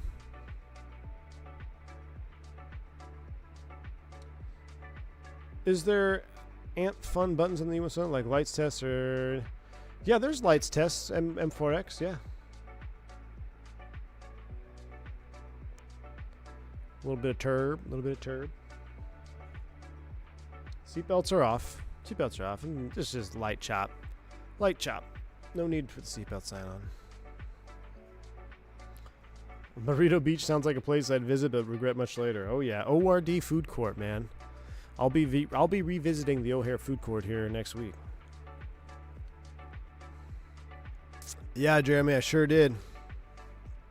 Jeremy, that was after I was sitting first class on a U.S. Airways flight commuting back home. And that's the one where I ate it. Yeah. I fell in front of the flight attendants. Yes. If you want to hear that story, it's on the V1 After Dark podcast series. Did you see Bredock release the 380? No. I still think you should bank over 65 degrees to show the folks a feature of the E-Jets that a lot of people won't normally see. What happens if you bank over 65 degrees? I don't remember. If you bank over 65 degrees, does a PFD change? I don't remember. Did you ever divert due to storm, due to some passengers causing trouble? I have. Yes, I've diverted to, how can I word this sensitively for FAA? I've diverted to passenger disruptions. I've diverted for sick passengers. I've diverted for obviously mechanical issues. But yeah. Oh, excessive altitude declutter. That sounds familiar. If I send you $30, you have to do a stream on the Bredock 380. Canadian, what's up, man? Negative, Ghost Rider. I'm not going to stream the Bredock 380. I don't want to bring any attention to devs like Bredock. Hello. What's going on, baby? You scared me. What are you doing? You just wake up? Hello. All right, sweetie. Go back upstairs, okay? Hello. What's the furthest you've ever had to divert? What do you mean? Like, what do you mean, Migs? I've had a divert on a transcon before, like in the middle of the country, like not even close to destination. V1, yeah, that's V3. She wants to say hi to chat. Yeah, she does. Yeah, she was the first one. Some of the fans probably remember when because I was creating content when the first V Mini hit the house.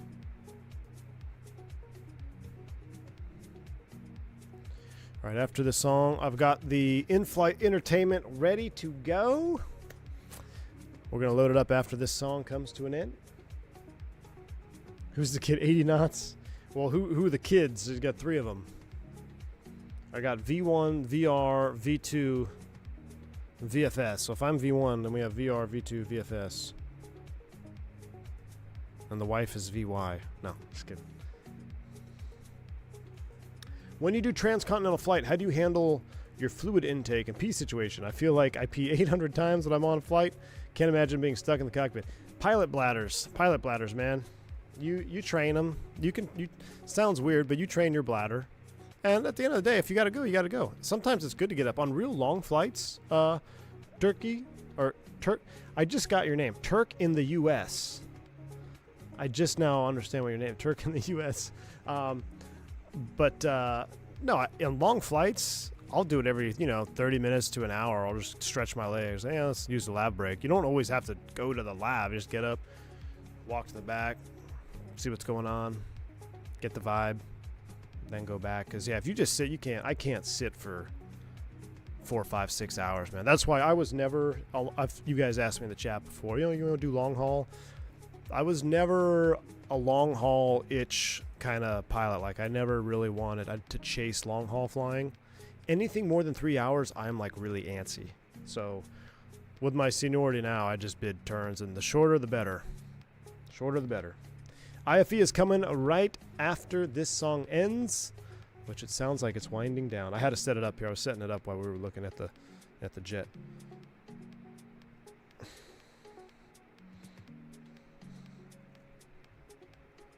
I remember your first time being a father. Your wife was at hospital and you asked her to hold a little until you landed. A dog named Toga. Yeah, we got the PTUs in the house. Priority right. I like your name. Welcome to Private Pilot Man. Glad to have you on board. Priority right. Dual input. Priority left. Dual input. Dual input. All right. It's time, chat. Who's ready to break it down? All right, let's hop into the cockpit, though, real quick. Make sure everything is still A-OK. Oh, no, I'm in drone cam. That's why. All right. Everything looks good here. Just a little bit of chop. Or either a weather reload, and we're trying to get back down to 340. Let's just make sure she gets down to 340. Yeah, she's coming on down to 340. All right, here's the deal, chat. When we are doing our in-flight entertainment, you are responsible for the heading indicator at the top of the screen. If you see that heading indicator start to change, that means we are rolling somewhere, and we're going to need to fix it. So we're going to come on back here. Meow. We're going to set ourselves up. The IFE. Miggs, thank you for the $6.99 super chat, my man. Appreciate you.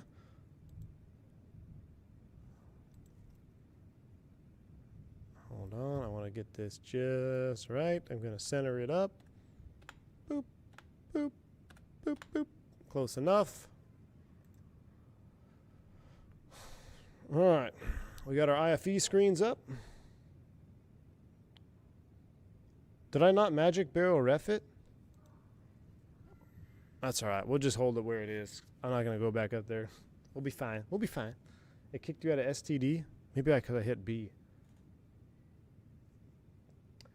All right. Miggs, where was your super chat? I was going to read that. Miggs, thank you for the 7 Canadian super chat. Velo V1.5. Also have a recurring nightmare where Bredock Creation chases me down until taxiway. I'm sure it means something. Biggs. Yes, that is a common nightmare amongst the Flight Simmer Nation, is being chased down by a Bredock I don't even know if you can call it creation. A Bredock something. Yeah. Canadian says, I was supposed to go on the Q400 at the end of the summer, but this makes me want to bid the E175 Jazz. Canadian, man, it's you'll have fun with either one of them, man. I regret. I'll tell you what, Canadian. I could have went Q. When I got hired, it was either you can go to the Q right now, or you want. They gave me my pick. And I was like, I wanted the shiny jet. I was shiny jet syndrome. But hindsight, I should have went Q, collected the type, because they shut the Q program down shortly after. Well, not shortly after, but a little while after and then so everybody that was on the Q got on the Embraer anyway. All right. Hold on. I'm going to be right back. Give me 1 second, and then we're going to start the IFE. Hold on. I got to turn down. I got to close the door up top here. You hear everybody screaming up there? Hold on. I'll be right back.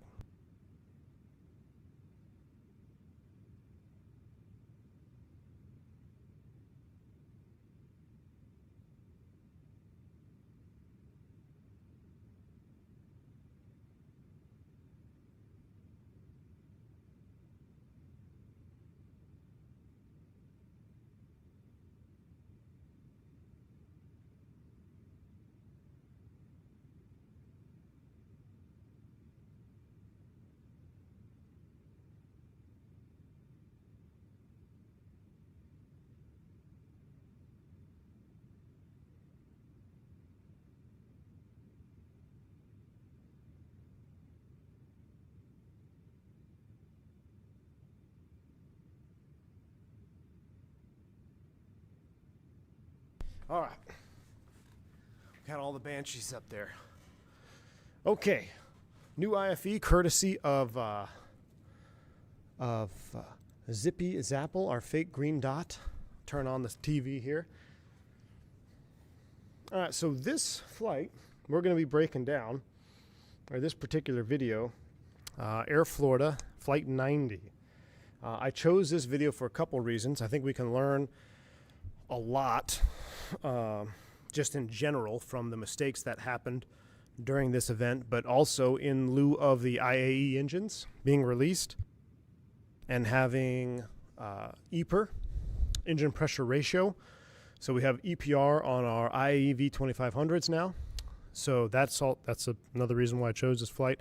Also, it was at a DCA, which we took off at a DCA in a snowstorm, and I've got some things I want to add to the investigative work done by Green Dot himself on this video. So only thing I ask, if you guys get value out of this, or if you enjoy this part of the channel, please just go click on the Green Dot link in the description, or just go look at this flight on his channel and put a comment or just like it, because he obviously spends a lot of time and effort making these videos, and for him to share or allow me to share his content for free is really kind of him. So if you enjoy it, hit the like button over on his channel, leave a comment, say watch this on V1 stream. We appreciate you.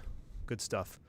All right, let's get it. Can I get some Coke and pretzels? A-Rot, you sure can. I just asked my wife, I said, if you can bring a bourbon down, I would be really appreciative. Let's see. Hopefully she does it. Maybe. We'll see. All right, we'll do an audio check. The pilots of a 737 Oh, yeah, it was loud. struggled desperately to keep their plane in the air. Seconds after takeoff from Washington, D.C., the pilots of a 737 struggled desperately to keep their plane in the air. 79 lives hang in the balance as their aircraft begins to slip towards the icy waters of the Potomac River. How's the audio check? And while you guys get back to me, Miggs, thank you so much for 5 gifted memberships to the channel. Miggs, very kind of you. Thank you for all the support recently, my friend. We are going to go to Whitehorse, Whitefish, Whitestone. We're going to do that possibly next stream, because the E-Jet is like my new favorite airplane. So appreciate you so much, Miggs. Thank you for the support. Audio is good. 5x5. Miggs is 5x5. Here we go. Let's get into it. How did they get into this situation in the first place? And do they have any chance of making it out? This is the story of Air Florida Flight 90.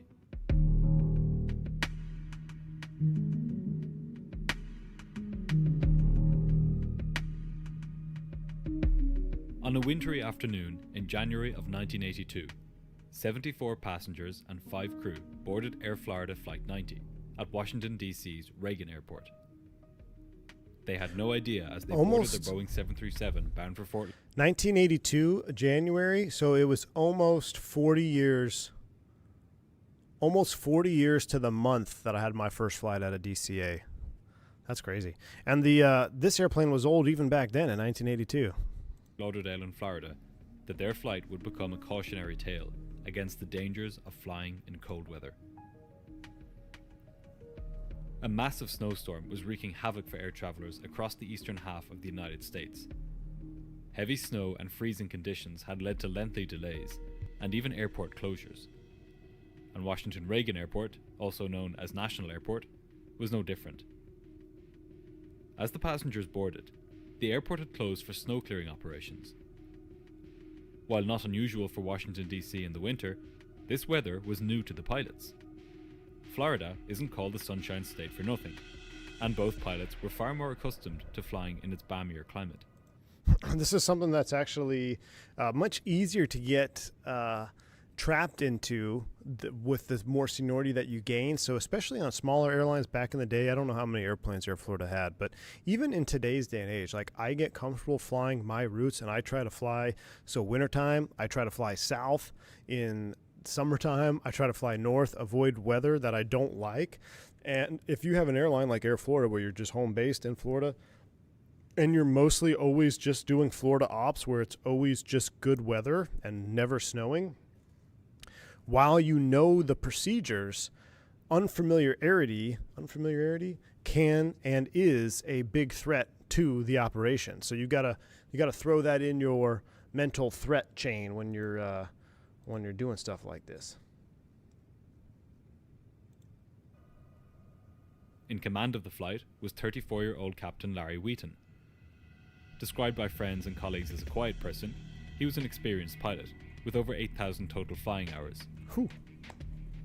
However, he had only recently transitioned to flying jets when he joined Air Florida 2 years previously. As with the passengers boarding Flight 90 that afternoon, they could not have known that they were entrusting their lives with a man who had a rather checkered flying record. In May of 1980, just 2 years previously, Wheaton had been suspended from flying after his performance was found to be unsatisfactory in the following important areas: adherence to regulations, checklist usage, flight procedures such as departures and cruise control, and approaches and landings. Oof. Let's look over that. Ladies and gentlemen, our flight attendant came through. I'm not even kidding. Look, thank you. Appreciate you. Yeah, of course you do. All right. Thanks, Em. You're welcome. Everyone thought you were an AI voice in the beginning of the stream. Ooh, fun. Yeah. And this is why you marry a unicorn, chat. We have bourbon delivery. Sorry, A-Rod, I don't have any Pepsi, but I got some bourbon and pretzels for you. Anyway, this is kind of a scary foreshadowing here. So dude's got 8,000 hours and only been at the airline for 2 years. So he's probably got less than, I wonder how much time he had on the jet. Probably less than 1,000 hours, maybe. I don't know how much they were flying back in the day, but you combine that with a spotty record. Now, sometimes you got to take records with a grain of salt and I don't know how they did things back in the 80s, but I know in today's day and age, even if you have a stellar, let's say you have a stellar simulation or a sim event or a sim evaluation, and you don't do anything wrong, there are requirements in place for training captains and check airmen to still write notes, even if you didn't do anything wrong. Like, observe something and put it there. And it's not to go against you.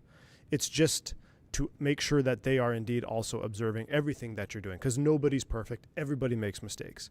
So I don't know to the extent at which these issues were a problem for this pilot, but the fact that he was suspended by the airline is telling in of itself. That's scary.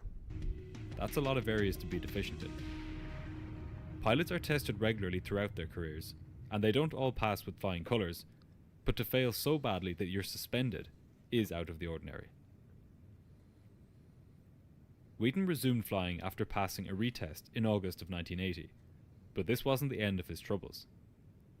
Less than a year later, and less than a year before taking the controls of Flight 90, he received the grade unsatisfactory on a proficiency check at the airline, when he showed inadequate knowledge of memory items aircraft systems, and aircraft limitations. He was rechecked 3 days later when he passed. All right. So it sounds like he failed his oral. As somebody in the left seat, that's a big deal. So it doesn't sound like these are just notes that were written down. It sounds like he was truly deficient in these areas, so much so that he failed an oral. Now, I have personally never failed an oral, but I got very close. Actually, on this jet we're flying right now, on the 170, one of my first recurrence, I got a little bit complacent. I thought I knew more than I really did, and my oral was a little rough. I didn't fail the oral, but I definitely had a significant debrief. So, being suspended, maybe you come back, maybe he's got a little complacency going on, or just didn't want. He's like, yeah, I know it. I don't need to study. And you throw those things in the loop here before what's going to happen, and then you throw them into an unfamiliar situation. You can already see. We're only 3 minutes in. You can already see where we might start having problems line up here. Scott Fletcher, thank you so much, man, for the 5 memberships to the channel. Appreciate you. If you picked one up, make sure you say thank you to Scott. Thank you for the support, man. The relevance of this training background will become all too clear when we take a look at how the flight progressed in a moment. The first officer, by comparison, was by all accounts an excellent pilot. He was 31-year-old Roger Pettit. Pettit had accumulated nearly 3,500 flying hours in total, many of which were gained flying F-15s in the Air Force. Like the captain, he was relatively inexperienced flying passenger aircraft, with just under 1,000 hours flying the 737. So he's under 1,000 hours, and I bet the captain is probably less than 2,000. So you have a pretty green crew here. Not green on green, but 2 pilots less than 1,000 hours or less than 2,000 hours is, it is what it is. It happens, but it's not like you have the most seasoned crew. This could happen to a seasoned crew. AJ, thanks for the $3 super chat. Failed your oil juice. Jesus, AJ Funari. My goodness, man. My knowledge evaluation, AJ. I've almost, AJ. He was described by friends and colleagues as a witty, bright, and outgoing individual who had, quote, an excellent command of a physical and mental skill in aircraft piloting. So basically, Wingnut is the FO. Skilled though he was, Pettit shared the captain's inexperience in cold weather operations. In fact, he had flown just 2 flights in conditions similar to those on this day, while the captain had flown just 8. This lack of experience would play a decisive role in the events which... Wait, hold on. I gotta play that again. What? Hold on. Wait, what? Lack of experience would play a decisive role in the events which we're about to see. He had 8 cold weather operations. In fact, he had flown just 2 flights in conditions similar to those on this day, while the captain had flown just 8. So this captain's only seen it 8 times, the FO's only seen it twice. Would play a decisive role in the events which we're about to see. The aircraft they were flying was a 12-year-old Boeing 737-200. Sucker was 12 years old now in 1980. With fewer than 50 still flying in the world as of 2023, the 737-200 was a staple of airline fleets in the US throughout the 1980s and 90s. And 1930s. It was a sturdy and capable aircraft, which was more than able for the weather it would encounter on this day. As the passengers settled in for the 2.5-hour flight to Florida, they were anxious to get going. The flight was originally supposed to depart at 2:15, but with the runway closed until 2:30, they would have to wait a while longer. And as they waited, a thick layer of snow had begun accumulating on the wings. A couple things we're going to touch on here. First, Key 6. Jesus. All right. We don't have any adults in the chat, apparently, tonight. Key 6, thanks for the support, man. Appreciate you. Couple things. One, the Boeing 737, yeah, I'm dogging on it a little bit, and there's a lot of stuff going on with Boeing right now. The 737-200, in particular, in this incident, really nothing wrong. Airplane did exactly what anybody would expect it to do in the situation that it was put in. So airplane was fully functional, and it's just unfortunate that that it was put in this situation, because had it been handled differently, I think the airplane would have performed and got everybody off at least safe. Second issue here, this is kind of what I was talking about at the beginning of the stream. DC turning into a parking lot snowstorm sounds like back in the 80s. That plagued it until it had major transformation in the late 2000s, and it started to get a little bit more efficient. But sitting at the gate for a couple hours, then taxiing out and waiting for an hour, being behind traffic was a thing of the norm. And you can see that that's definitely coming into effect here. You sit outside in an hour in a snowstorm, you can get a lot of snow accumulating. This kind of weather is some of the most dangerous that an aircraft can encounter, far more so than turbulence or high winds. I like how he switches between Microsoft Flight Sim for the Juice graphics and then goes back to FlyJ Sim for X-Plane. The whole reason that planes can fly in the first place is because of the very particular shape of their wings. As such, even a small amount of ice on the wings can change the shape enough to make the plane unflyable. For this reason, with 10 minutes to go until the runway was due to reopen, Captain Wheaton called for the de-icing crew to come and spray down the aircraft. De-icing involves spraying the skin of the aircraft with a hot solution of glycol and water. This melts away any snow and ice which had accumulated on the wings and tail, and prevents more ice from forming. However, in extremely cold and snowy weather like this, a coating of de-icing fluid only lasts so long.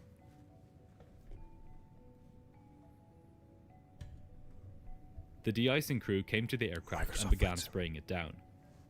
But before they could get far, the pilots got the news that the airport would not in fact be reopening at 2:30. Captain Wheaton told the de-icing crew to stop spraying the aircraft, as he wanted to de-ice the plane closer to takeoff, so that there would be less time for ice to accumulate on the wings. So you're probably thinking, why would you stop the de-icing and wait, and what about holdover times? You got to remember, this is 1982. A lot of the things that we do now stemmed from the lessons we learned on this particular day. It was a lot more lax. It was a lot more non-standard. And the whole operating in this type of weather condition, the threats and hazards were known, but I don't want to say no one. The procedures in place were nowhere what they are today, especially in the digital age with digital holdover and all this crazy stuff that we have now. So you got to keep that in mind too. This, why it may sound, why did he just call, willy-nilly this and do some de-icing here and de-icing there. That's just how the norm was back then. So we learned a lot of lessons from this. This was a prudent move, but its effect would be short-lived. The captain would soon make some decisions which would nullify the benefits of de-icing. As the crew waited for their new departure time, above them, dozens of aircraft were in holding patterns, waiting for the airport to reopen. There was now a traffic jam both in the air and on the ground, with scores of planes waiting to take off and land. And it was only getting worse. The pressures that this would create would end up adding to Flight 90's problems a few minutes from now. Don't let factors that you can't control affect you mentally. That's something that I was taught when I was getting into the airline world, is like, control the controllables. You got to control what you can control. Don't stress about other things. If there's a lot of traffic, if there's like all this stuff happening around you, you got to be aware of it, but that's more noise. You have to be focused at your job, your flight, your mission. Right? So control the controllables. You can't control how many planes are holding. You can't control when they're going to let traffic into the airport. You can't control when you're going to get released for departure. Control your controllables and stay focused at the task at hand. Wingnut had a good point. If you guys are unfamiliar, Wingnut is a military aviator. He's a fighter pilot, also flying commercial jets now. He says tactical aviators, F-15, F-16, F-18, don't fly in weather near as bad as the airlines do. Drinking weather in the military is flying weather in the airlines. So while the first officer was obviously well experienced, 8,000 or 3,000 hours flying fighters, being in weather environments like this were clear. He's only been in 2 of them, but even though he has a military background, again, very new to the whole thing here. So kind of this laissez-faire attitude that's going into this particular flight, it plays into the norm that was in 1982. At 2:45 that afternoon, the captain asked for the plane to be de-iced again, and another hot coating of de-icing fluid was applied. A few minutes later, the airport reopened, and Flight 90 received clearance to push back from the gate. The clock was now ticking. With every minute that passed, the de-icing fluid became less effective, as more snow built up on the wings. But, as is often the case in aviation, it's not the hazards alone that put the aircraft in danger, but the pilot's response to them. When the tug arrived at the aircraft and began trying to push it back, its wheels couldn't get any traction in the snow. Then Captain Wheaton had an idea, and for reasons we'll soon see, it would end up being one of the worst ideas of his career. Hey, I got an idea. He proposed to the tug operator that he would use the engine's reverse thrust to help push the aircraft back. The American...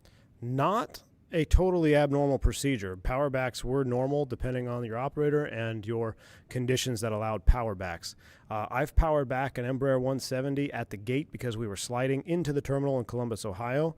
So I used reverse thrust at the gate to stop that from happening. And then I've powered back in turboprops as well. Now, as far as, that's pretty much my only experience with quote-unquote power backs. But power backs from the gate were a thing of the norm, and you'll see here, though, it depends on your procedure. American Airlines tug operator told the captain that this was against American Airlines ground procedures in the snow. But the captain didn't care. He put the engines into reverse thrust and powered them up. So that almost sounds negligent, but you gotta be in place. Put yourself in captain shoes here. Again, 1982. You're using a contract tug operator for American Airlines, so you don't even have your own people, Air Florida, at DC. So it's very common. They contract out other airlines, or in today's day and age, there's just straight-up contractors, third-party people that will do ground ops for you. In this particular case, says, well, at American, we can't do this. It's not against our SOP. Well, the captain, unfortunately, it's within his prerogative. It's within his prerogative to just say, well, we don't fly for American. We can do power backs. We're going to attempt to power back from the gate here in the snow. Now, if it's against Air Florida's SOP, that's a different ballgame. But to my knowledge, it's not, maybe because they were unaware or had lack of experience operating in weather like this. This is not totally an illegal maneuver here. It's just unfortunate, and you'll see why. Blasting slush and snow forwards in an attempt to help the tug operator push the aircraft back. This had a highly dangerous effect, completely unbeknownst to either pilot. It melted some of the snow on the wings and redirected it forward onto the leading edge of the wings and on top of the engines. This is because we're looking at an old 732 with bucket reversers, right? So on the modern day engine reverse, you've got the sliding nacelles, or you have the flower pedals on the CFMs that'll just redirect bypass air. The JTAD here, we got the bucket, so it's going to actually clamshell open in the back and redirect that hot gases right over the wing this direction. So it's all coming from directly behind and pushing, and it's melting that snow, and it's pushing that melted snow and water over the front of the engine, where it would refreeze as ice. Ice is far more dangerous than snow. And to top it off, this technique didn't even work. The plane wouldn't budge. So we powered back, melted the snow. The captain shut down the engines, and then it refroze as ice. ice. A properly equipped tug to arrive. Didn't work, Cap. At least you tried it. Now we're going to take a delay and get another tug. But hey, in his eyes, he's using tools that he is aware of to try to get this airplane off the gate. When it did, 10 minutes later, the plane was pushed back as normal, and the engines were started. But every second that passed, the water which was dripping down the leading edge of the wings was beginning to freeze.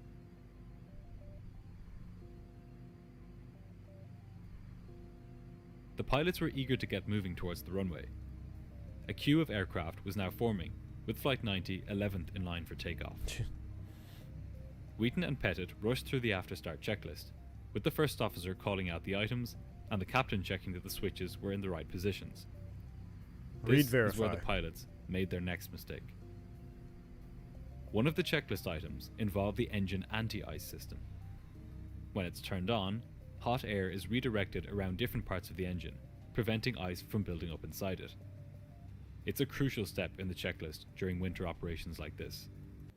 T2 probe, if you fly the Fenix and you got your IAE engines, and if you look at the inside of the nacelle, you'll see a little probe sticking out. That's the T2P2 inlet probe, very similar on the JT8D. That is a heated probe when the engine anti-ice is on. When it is not on, it is not heated. However, the pilots were so used to flying in warmer weather that when the first officer said anti-ice, the captain reflexively said off. Neither pilot stopped to consider whether it made sense that in weather like this, the engine anti-ice system should be off. Indeed, if either of them had been asked about this on a test, or during a simulator scenario involving cold weather, they would not have made this mistake at all. But in the moment, they were going through the checklist almost out of muscle memory. They were speaking without thinking. All right. You think, oh my gosh, how could they miss the engine anti-ice?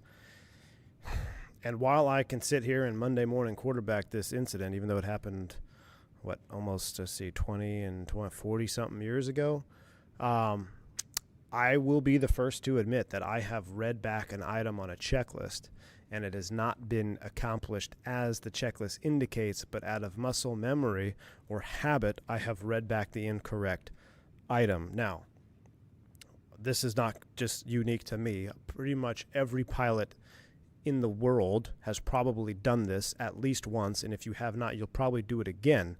However, in a situation like this, even if you instinctively said engine anti-ice off, at some point you got to think, hey, we are literally in a snowstorm. Let me double check and make sure that engine anti-ice is on. Also, the first officer. I have been corrected more times than not. Well, probably not more times than not, but I have been corrected many of times where I've instinctively either just said something, and then the first officer either reads it back again because he's looking to verify, and I'm like, oh yeah, sorry, yeah, you're right, I'm sorry. Auto thrust off, or say auto thrust. It's on. You know what I'm saying? Nothing crazy, detrimental to the safety of flight, but these things happen. You get in rhythms and you instinctively say something. That's why you got to slow down, and that's why I've really made it a point to really touch each switch that I am being asked. If we're running through a checklist, like a before start checklist, and we're checking, seatbelt signs, I'll reach up, either touch or physically point at the seatbelt switch to make sure it's in the on position. Doors, I point at the ECAM. Thrust levers, I touch them, make sure they're in idle. So as you go through the checklist, even if you instinctively say something, you got to make sure that someone is actually verifying what's happening here. You're not just talking. Somebody has to be verifying, and ideally it's both pilots. Now, the fact that they go all the way from the gate to takeoff and never once think about engine anti-ice. I mean, every time that I'm taxiing and it's in precipitation, I probably glance at the OAT gauge a dozen times before takeoff, because I want to see if we're in that plus 10 to minus 10 on the ground to make sure, hey, maybe we should turn in on the engine anti-ice for this exact reason. Even if we did the checklist 5 minutes ago and now we're sitting out waiting for takeoff and we got 15 minutes to go, what's the ECAM temp? Okay, we're still good. I don't need to put the anti-ice on. So it is interesting that they never double check this switch. That falls back more on the lack of experience operating in these conditions. That's really what this comes down to. I don't think this is, you can say negligence, but it's more like how could you not at some point go up there and flip that switch? And hearing without listening. Hearing without listening. Flight 90 now edged ever closer to disaster.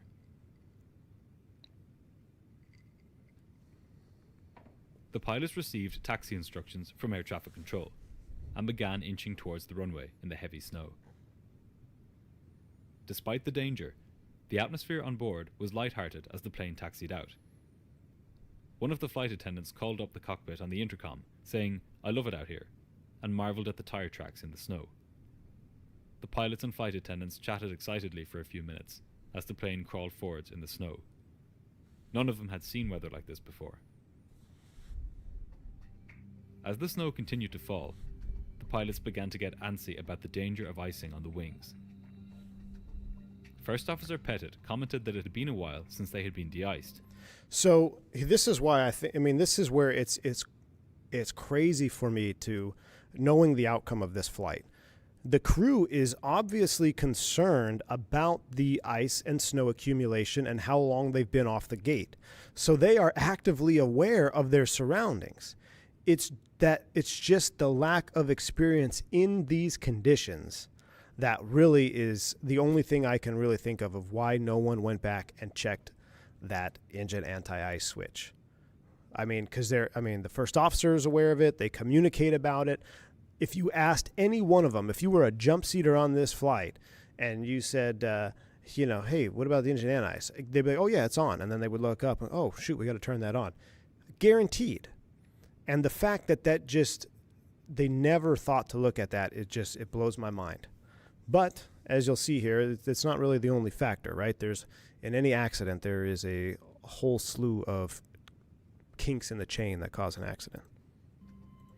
In fact, at this point, it had been almost an hour since they had been de-iced. That's a long time. And as each minute passed, more snow built up on the wings. But the pilots were in a bind. They were in the middle of a queue of aircraft waiting for their turn to take off. Been there. If they left the queue to go back and de-ice, they would lose their place in the line and have to spend the same amount of time queuing again, meaning that the same amount of snow would build up anyway. Correct. From where they stood, there wasn't much they could do. And besides, there were a dozen aircraft in front of them, each of which seemed to be taking off without issue. Now, airplane will take off with snow on its wings. It will do it. Okay, it's not like, we have a little bit of snow and frost on the wings, airplane's unflyable. That's not the case. Now, you get a certain amount of extra weight and snow, and okay, then yeah, of course it's going to affect the performance of the airplane.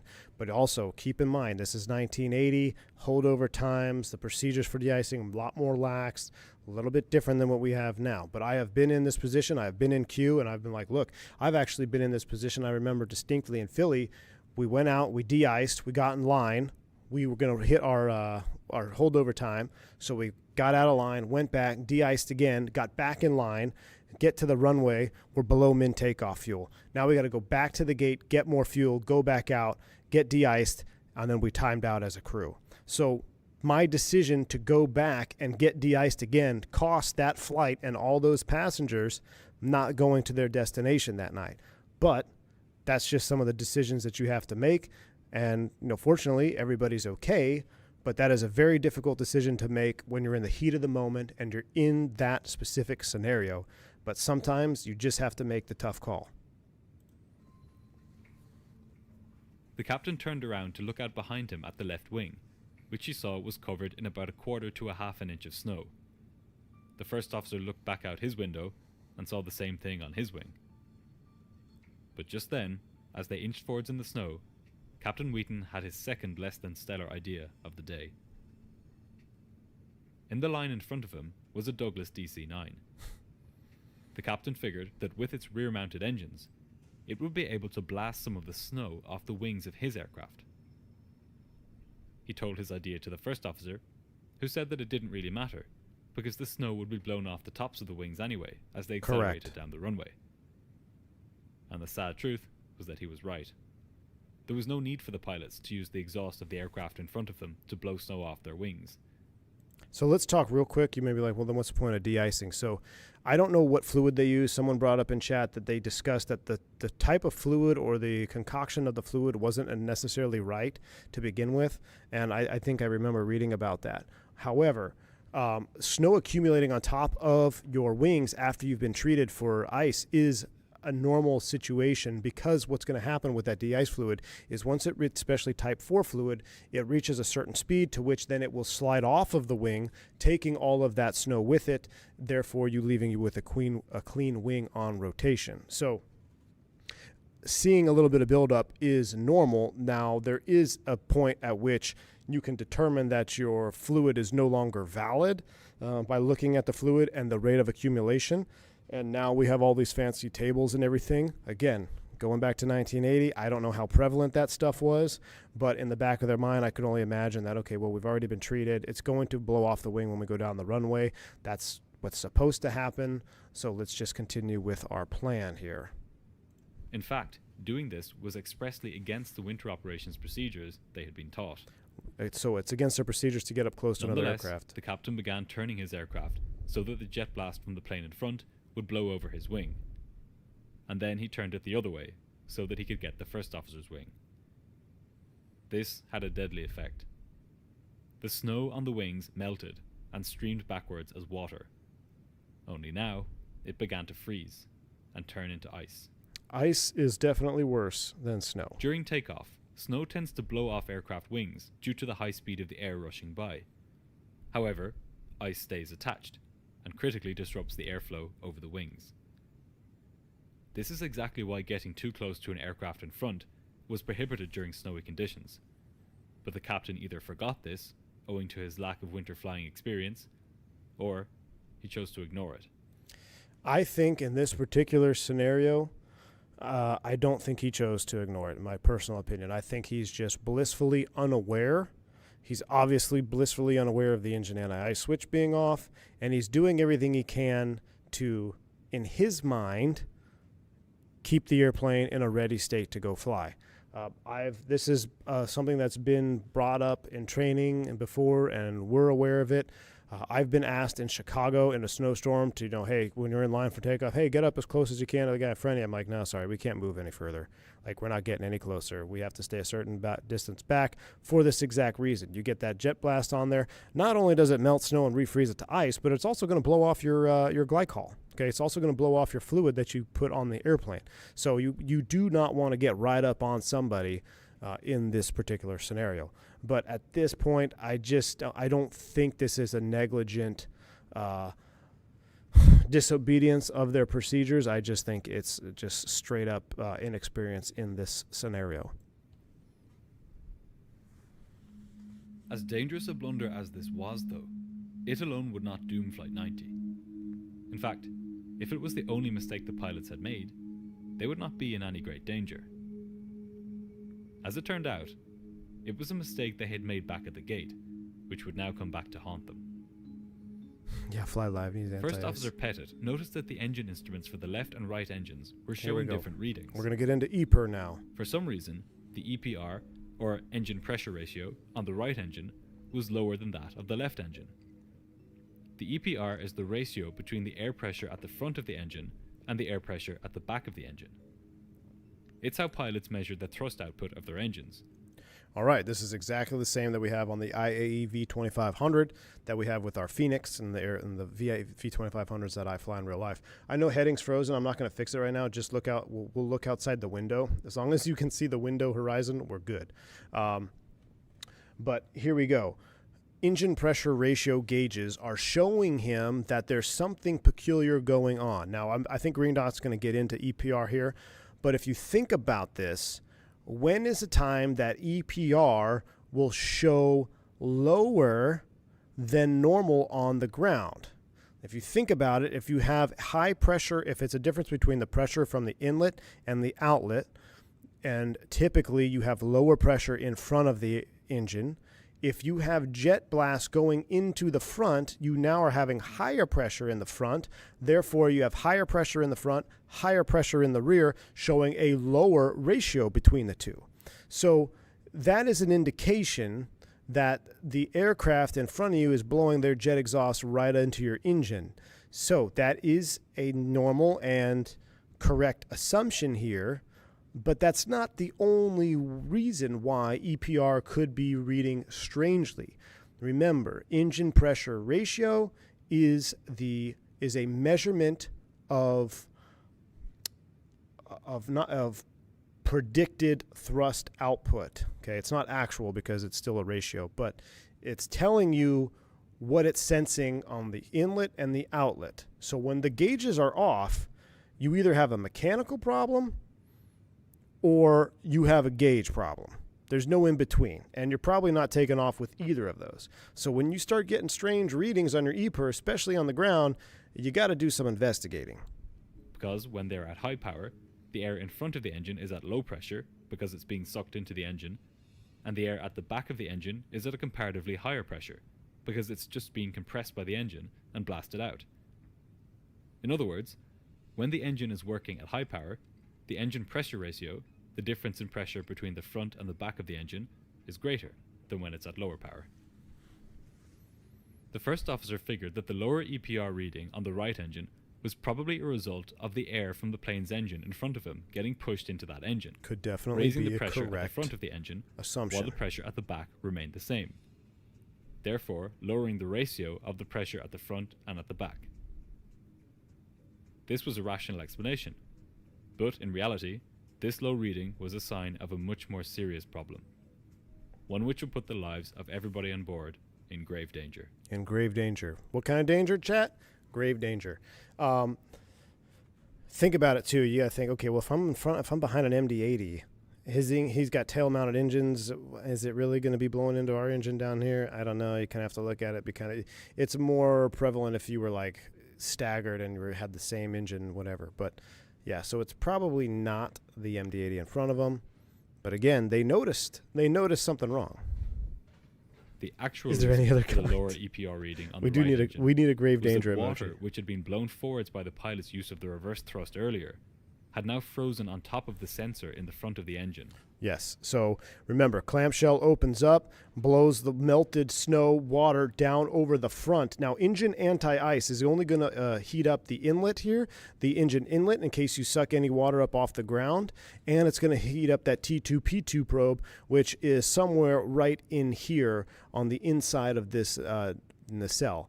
So when they blew that water over, it trickled down, then froze. Either it froze in the probe or it froze right in front of the probe, and they never turned on the engine anti-ice to clear this out. That's why we use engine anti-ice on the ground, not wing anti-ice. Now, I know some operators on the Airbus actually can turn on wing anti-ice on the ground. Our jets, it doesn't do anything. It'll run a self-test, and then it will come on after liftoff. But we don't really care about the wings anti-ice on the ground because they've already been treated. We care about the engine inlet because we got a lot of stuff going on here. We got a cooling of the air as it accelerates into the engine. So even if it's not freezing, by the time it gets sucked in here, we have an acceleration. We're going to have a decrease in temperature. So if you have that moisture there, you could freeze your probes. That's why engine anti-ice will always be on in icing conditions on the ground, regardless of what you're doing with your wing anti-ice. Causing the false readings. Right now, it was only affecting one engine, but before long, both engine instruments would show falsely high readings. If you think about it for a second, you'll see why falsely high readings can be treacherous on takeoff. Think about it, chat. So if you go to set takeoff thrust and your engines are telling you you are at a greater thrust than you are, or I shouldn't say your engine gauges are telling you that you're at a higher thrust than your engines are actually outputting, you're actually going down the runway at reduced thrust. Not a good scenario. If the pilots had simply turned the engine anti-ice system on at this point, this ice would have melted right off the sensor. Whole thing would have And been then- evaded right here. Cross the runway, hold short line. Hey, we did it back at the gate, but just check, double check. Okay, we're taking the runway right now. Let's check, make sure we got our engine anti-ice on. Hey, when are we going to turn the wing anti-ice on after takeoff? Like, where is the double checking of said items? It doesn't happen. The only thing you can put that on is the lack of experience in these conditions. Normal readings would have returned. But the pilots simply never thought to do this. They had already completed the checklist, and they weren't about to return to it. As blasé as the pilots seemed to be about the weather, they were in fact quite aware of the dangers of icing. First Officer Pettit lamented the long waiting time for takeoff, and said that in these conditions, de-icing just gave them a false sense of security. This is the limit capacity on trying to gas thing. That gives you a false feeling of security. That's all it is.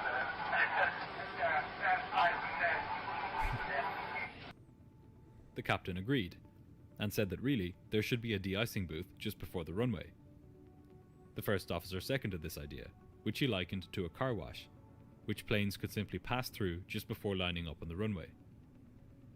This kind of system would in fact end up being adopted by airports in the following years, but unfortunately for the passengers and crew of Flight 90, it did not exist in 1982. As the plane slowly crawled forwards in the snow, the pilots continued chatting. The first officer commented about how the school kids must be delighted that they'd be off school tomorrow with all the snow. Both pilots were oblivious to the danger they were in. Ice had now blocked the sensors on both engines and caused them to display falsely high readings.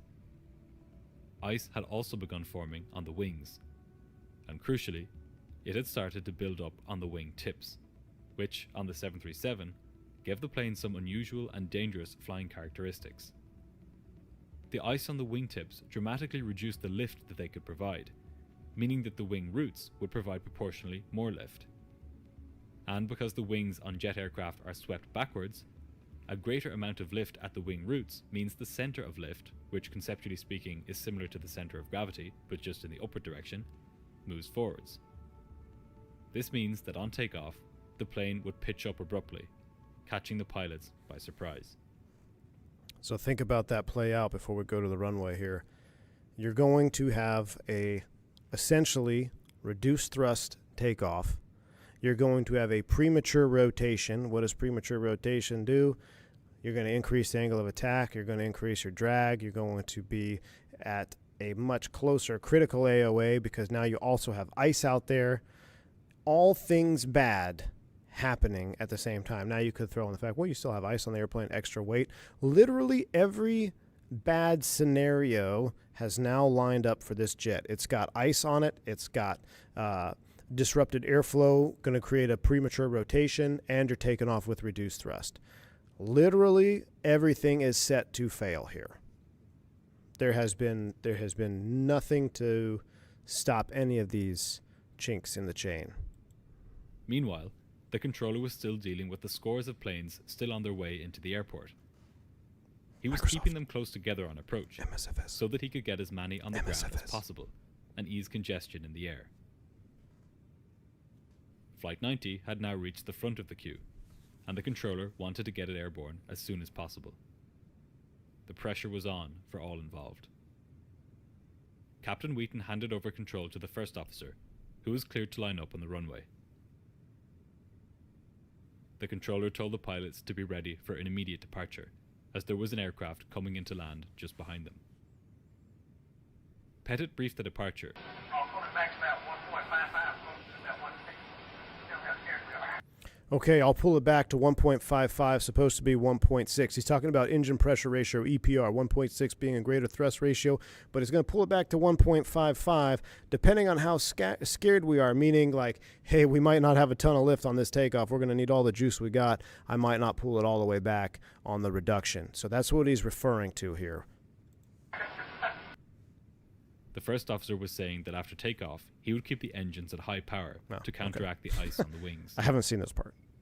The pilots were fully aware that the ice made things riskier, but they had no idea quite how bad it was. And here's the thing.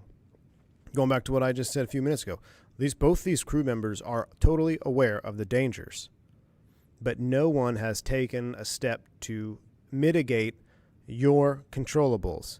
You're taking off in a dangerous situation, snow, ice, you've been on the ground a long time. What is something you can control?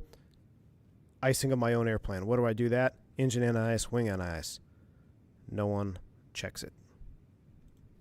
The controller told the plane on final approach to reduce its speed, as the Air Florida plane was now on the runway.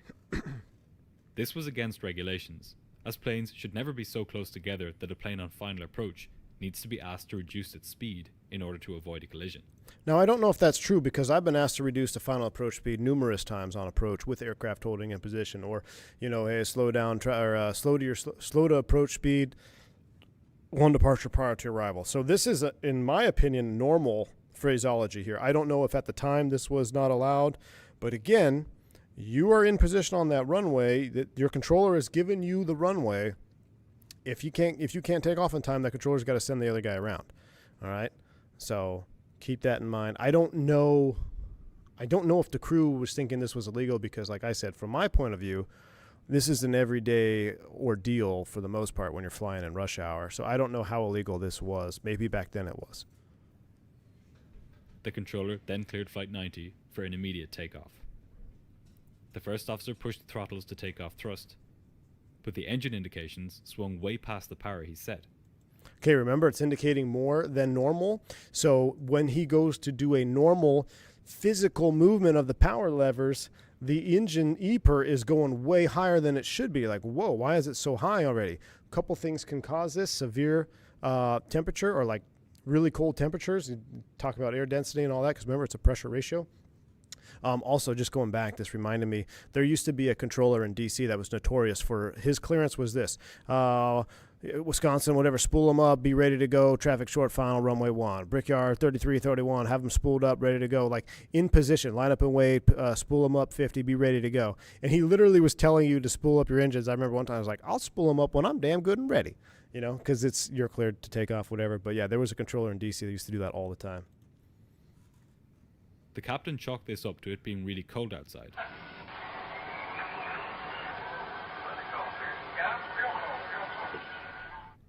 What the crew didn't realize was that the cold air had very little to do with the erratic readings. They were in fact caused by ice on the engine inlet pressure sensors. The first officer pulled the thrust levers back so that the engine instruments displayed the usual takeoff power setting. So they're overboosting, and you can overboost these engines, right? There's no FADEC. This is old school, no FADEC. Wingnut says, interesting, we use max Toga and wetter icing. We do too.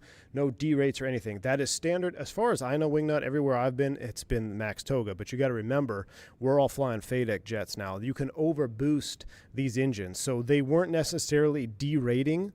What they were doing is trying to get their EPR back down to their normal takeoff thrust setting. So they don't want to overboost them. You can definitely overboost the JT8D. Not realizing that in reality, he was now setting the levers at well below the thrust he needed. As the plane began accelerating slowly, Pettit realized that something was wrong. We've talked about red flags all the time. Whenever you hear yourself, something's not right, something's wrong here, I don't care if I'm saying it, if the FO's saying it, that's an immediate red flag, safety stop. We got to figure out what's going on, especially in a high threat environment such as a short runway, Washington, D.C., in a snowstorm. Something's not right here. Let's abort, reject. Let's figure this out. Said it twice. He could see that even though the EPR readings looked correct, the other engine instruments showed strange readings. But the captain disagreed. Even if you think it's right, and then the other crew member doesn't agree with you, remember, this is CRM has come a long way.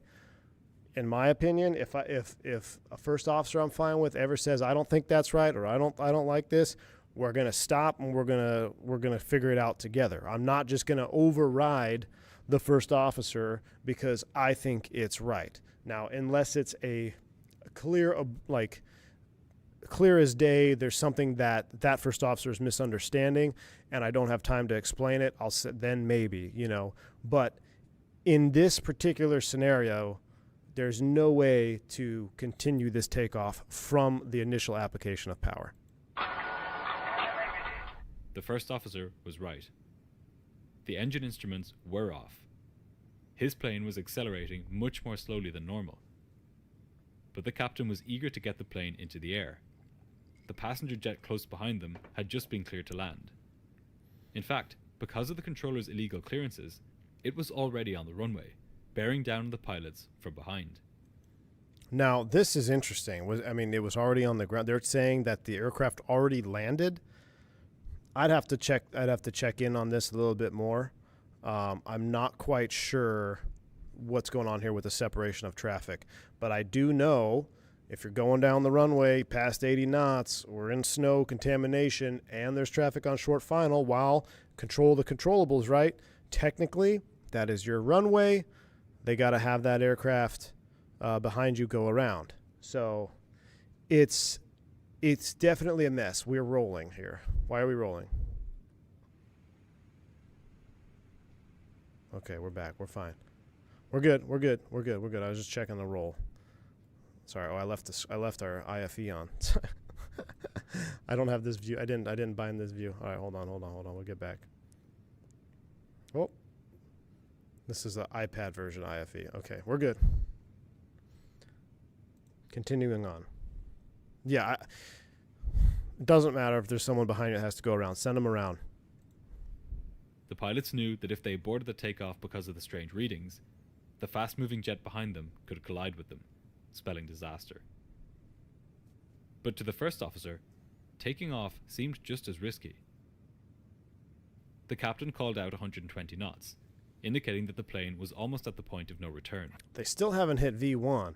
All right, it's much better to be on the ground wishing you were airborne than to be airborne wishing you were on the ground. Okay, high-speed reject in these conditions does not sound like fun, and it is highly dangerous. But you got to do risk assessment here. You got to bring everything together.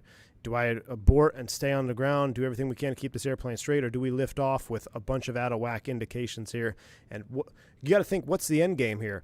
If the first officer is right and we rotate and we don't have enough power or something is not right, where are we going? Into the water. So in that case, you know, deduction of threats, you're much better to stop on the runway.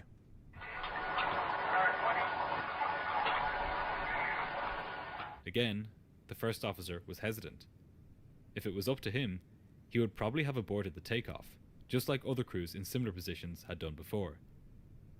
But in 1982, only the captain could call for an aborted takeoff, and the captain of Flight 90 was hell-bent on getting airborne.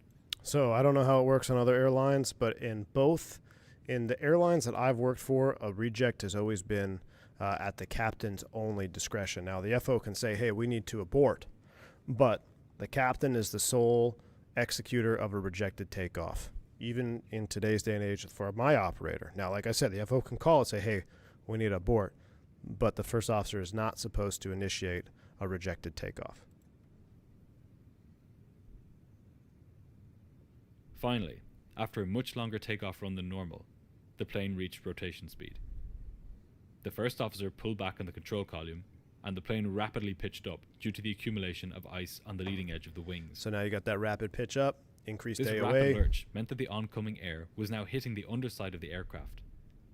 The pilot's stick shakers began vibrating their control columns violently, indicating that they were close to an aerodynamic stall and could fall out of the sky. The captain urged the first officer to push the nose down to gain speed.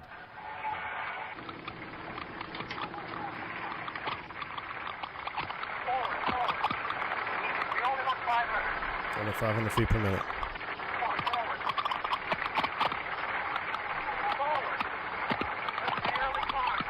So the captain knows exactly what's going on here. I'm actually kind of surprised he doesn't take control here. What he's saying is you got to lower that. He's trying to balance out the climb with, and remember, they're IMC. They can't see anything right now. I'm sure as soon as that nose went up, they're looking straight into the soup. So their visual references are all inside, or their visual references are gone. They're looking at instruments. You got to balance out that climb rate. So he knows what he's trying to do. At this point, that shaker goes off. Come on, firewall those throttles. No firewall of the throttles. You could say why. Maybe it's because they don't want to blow them. I don't know. But it was no good. With the engines set to low power and a layer of ice on the wings, there was no way the plane was going to climb. It just about struggled up to 350 feet and then began slipping back down towards the icy waters of the Potomac River. The first officer tried desperately to keep the plane in the air, pitching down only as much as he needed to maintain speed, and finally slamming the thrust levers to maximum power. But it was too late.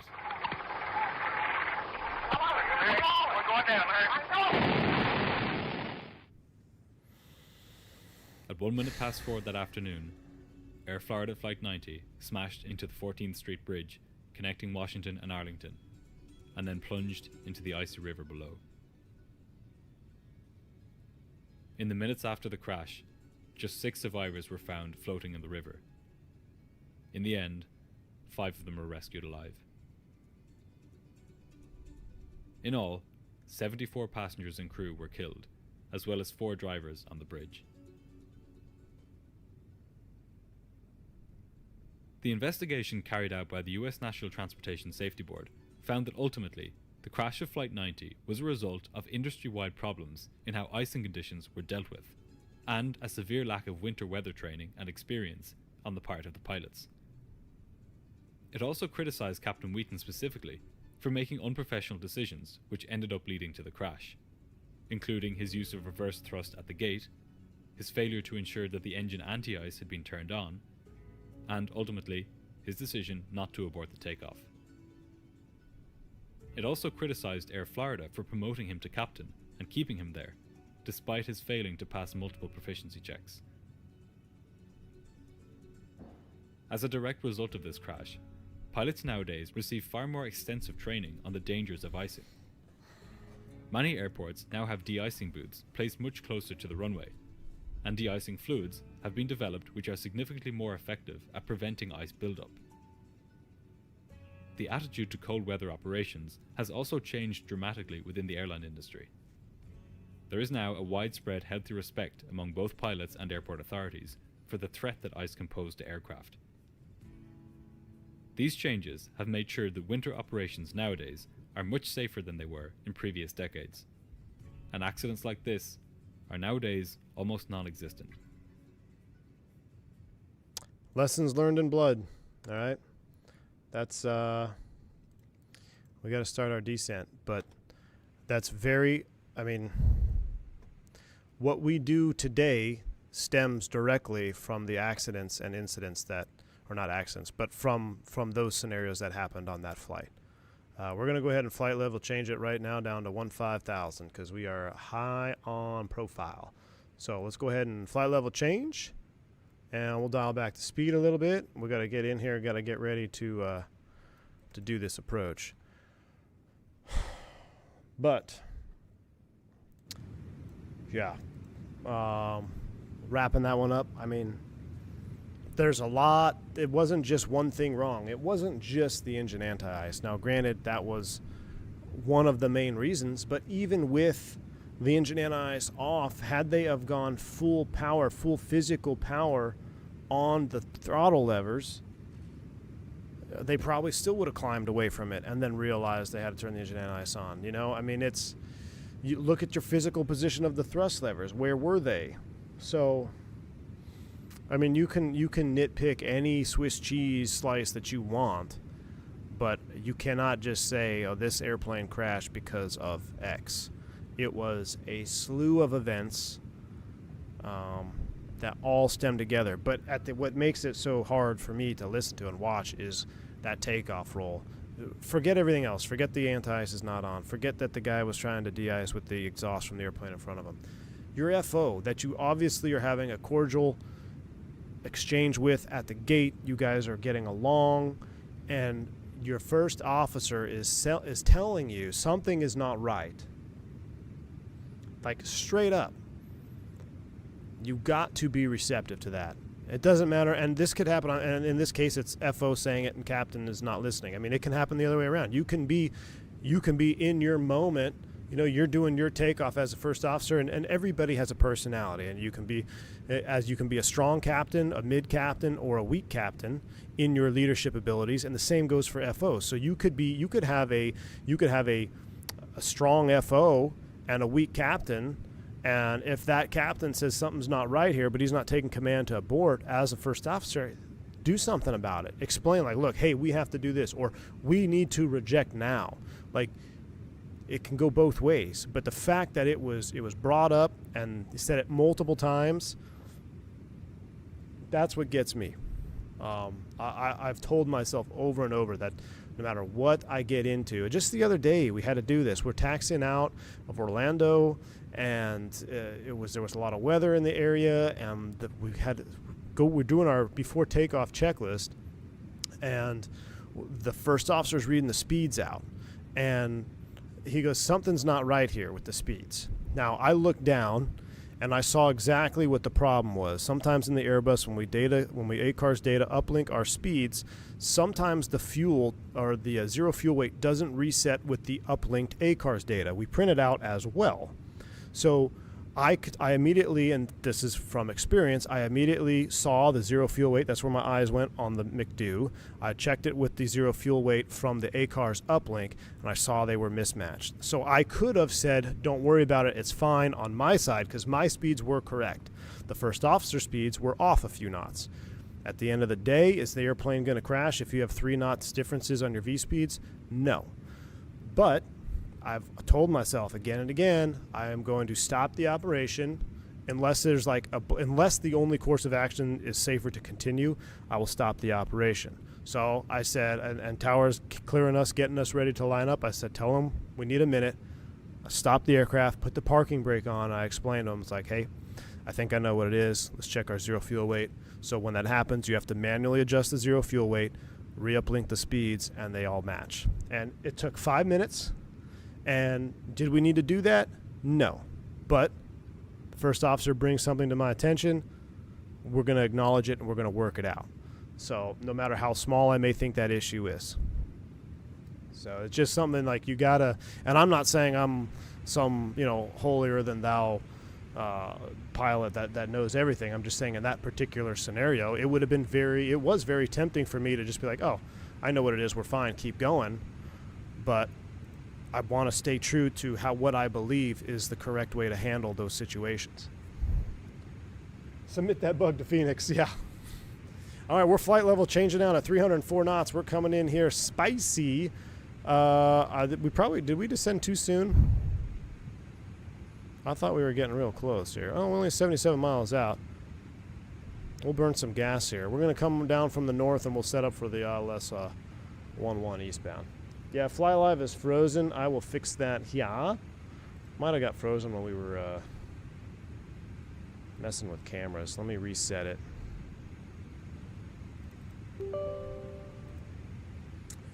Just got back from walking dog. Buddy, welcome back, man.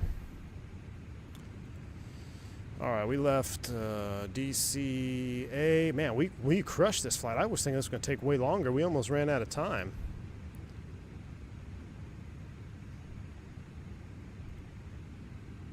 We almost ran out of time. As an FO, you made your FO's day. That says a lot about your character as a captain. As FOs, we just want to be heard sometimes. You'd be on my fly list. On my fly list anyway. Okay, I thought you said no fly list for a second. I appreciate it. And look, I'm sure I'm not everybody's cup of tea too, but I totally agree with you as far as, you want to be heard. And I was an FO. Every captain, at least in the U.S., was also a first officer at some point. Now, I think in other countries it's a little bit more political. I think like in Middle Eastern countries, I think you can go straight to like being a captain. Of like I've heard stories of stuff like that happening, like with the prince's son or whatever. But in the U.S., every captain has been a first officer. So we've all been through. We know what it's like from the right seat, and now you know what it's like from the left seat. And you got to not forget those things that you appreciated from captains, and you take those traits and bring them over with you to the left seat. I think that's what makes I don't say the best captains, but that's what makes good captains, is those that have held on to the qualities and attributes as a first officer that they saw other captains do, and then they adopt those qualities and attributes and bring those over with them. And then conversely, do the opposite. If you fly with a guy and you really don't like certain things he's doing, make sure you don't do those things when you are in the left seat. And then everybody can get along.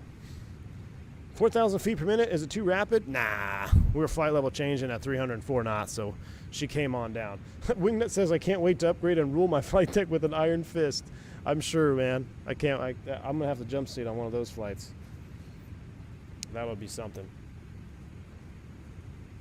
Last year, my FO on the Navajo was pilot flying, and I asked him when he did the lineup checklist, what about anti-ice? He said, no, it's 8C. I told him I want to hear that first time, not have to ask you. Yeah, keeping them accountable. Are you landing on 02? No, we're going to land on, we're going to break off and fly visual. So look now, Team Vodka, look, so my autopilot is back on now. So it was TCS, it kind of fluctuated from TCS and autopilot. There's our one digit there for 10,000. So hey, so we haven't had any issues so far with autopilot. That's fantastic. I'm really having fun with these jets, man. I'm probably going to get a lot of grief. I'm like, oh, I don't like the E-jets. They're unfinished. But, I mean, I know what I was getting into when I bought them. Like, obviously, there's no VNAV modeled yet. But what is modeled, I think it's done pretty well. Now, there are bugs. We've had bugs with the flight path vector getting stuck and all that. But doesn't mean I'm not having fun and I'm not enjoying it. Yours is still on TCS, even after the Descent Team vodka? V2 plus 10. You know what's crazy?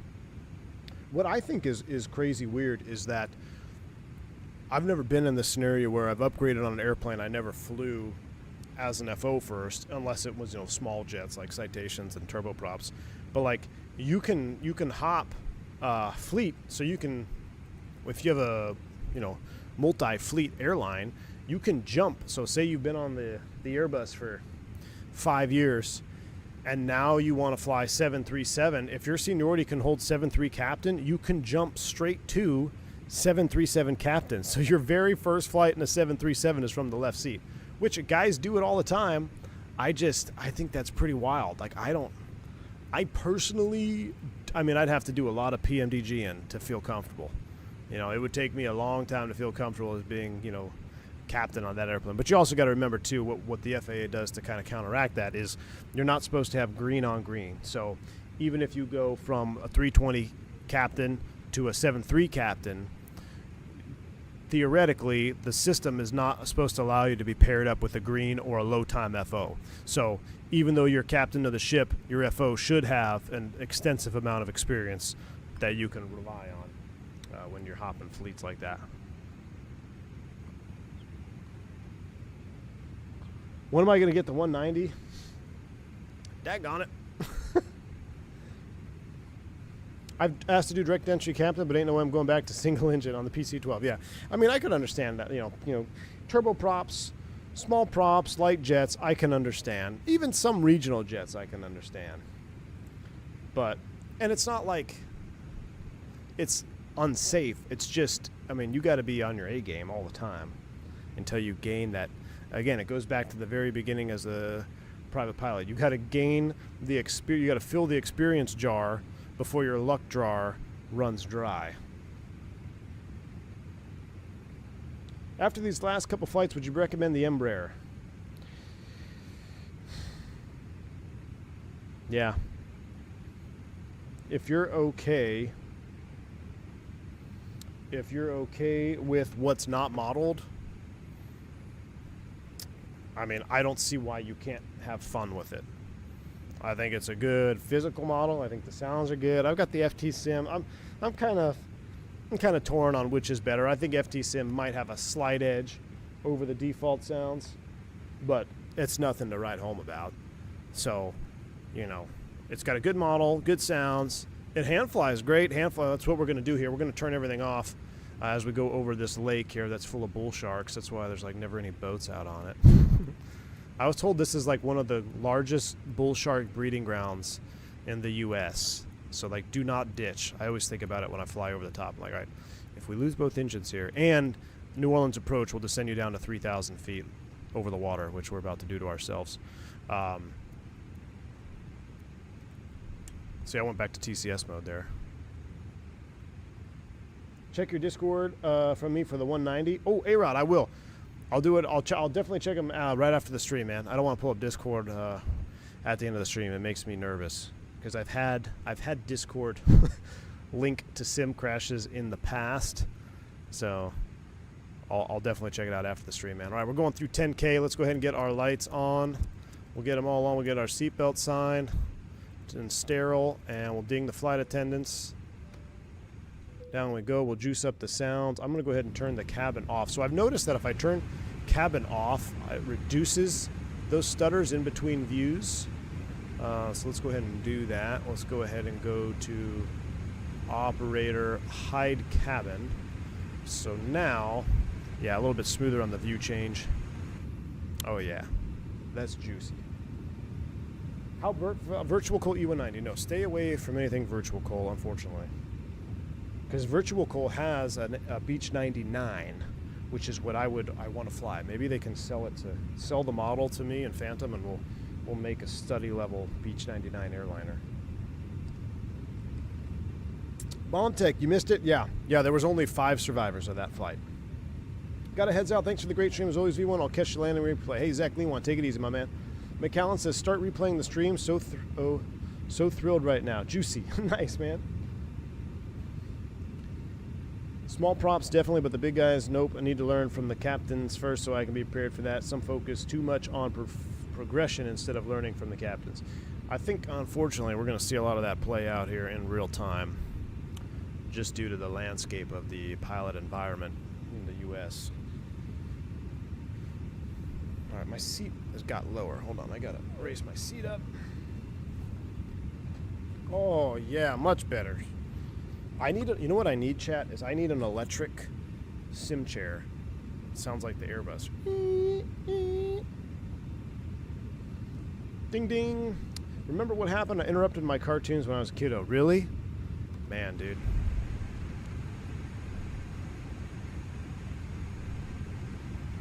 All right, we will get flight recorder ready.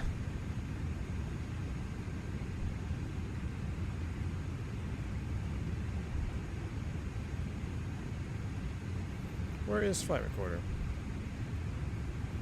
Where'd you go? Oh, there it is. That's weird. Must have accidentally clicked and dragged it. The FMC isn't loading the correct waypoints? It loaded all mine correct, Vodka. I don't know.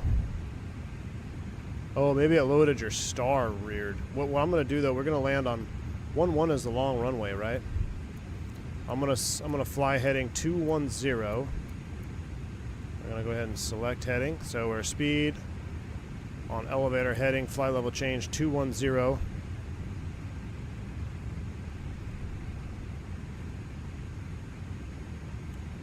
I need to go to, hold on, route, arrival. Runway 29. No. We want 1-1. We want 1-1 ILS AUDAD. Apply. There we go. I forget how to shoot a line on this thing. I don't even know if it's simulated. New Orleans traffic. Brickyard 3331 at 3.6. We're about 10 north of the field. We're setting up for the straight in ILS 11. We'll join on a left downwind for 11 New Orleans traffic.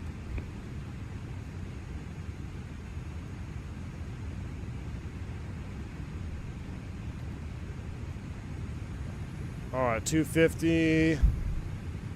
I've got to bring this range in. 3,000.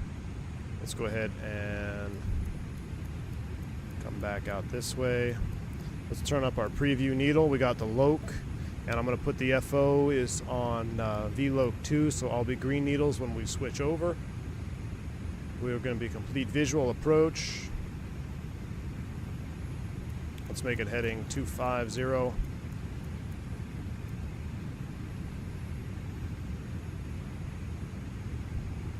Now if I go, how did I do this? If you go Voodoo and put it at Audad, no, that's not what I wanted. Voodoo. Alright. I know there's a way to like shoot a line. SID router and star put manual.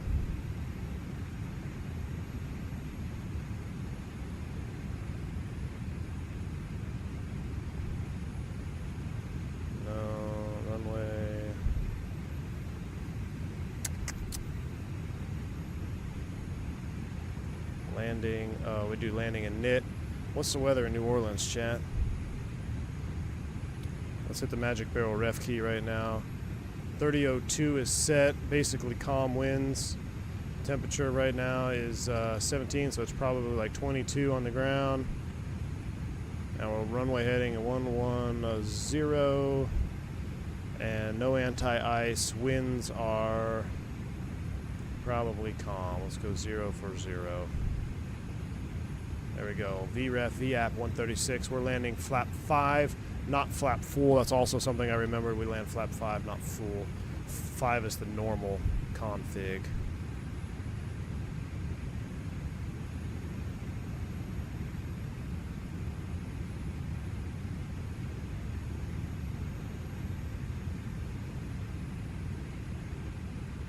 Alright, y'all, if you've liked this stream, please smash down that like button.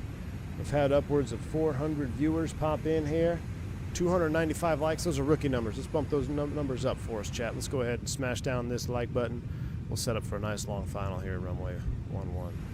Traffic catch up to 1120, 5 Ray off, flying 290 off Ray off, set up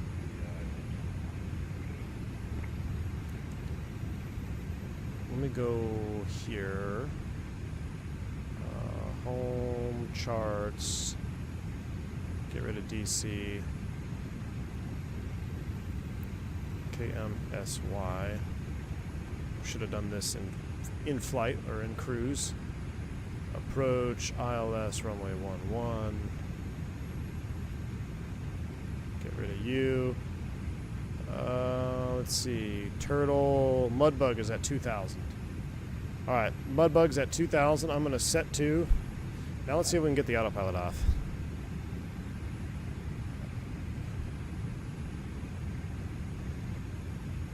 This is where the TCS gets stuck on, but I'm hand flying. So weird. Alright, so we're going to go VLOC 1. And I'm going to turn the flight director Q off. New Orleans traffic. Brickyard 3331, setting up for left base runway 11. We'll go ahead and start trickling down to 2 thou. I'm also going to disconnect the auto thrust. What is our V app is 136.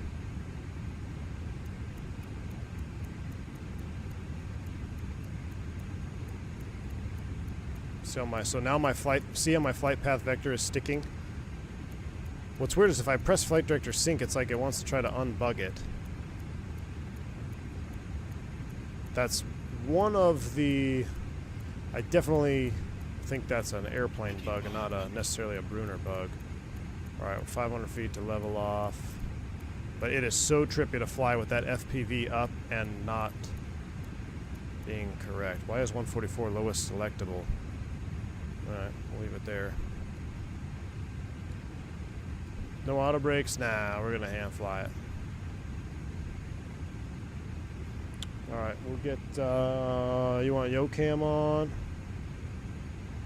Let me readjust it.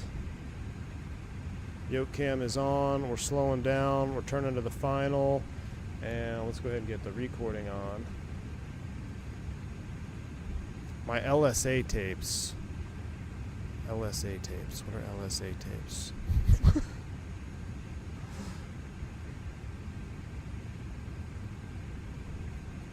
Line select available.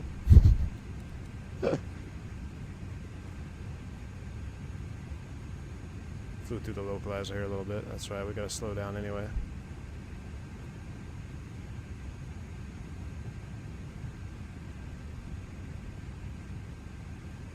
We'll climb back up to 2,000. Yeah, see, I wanna.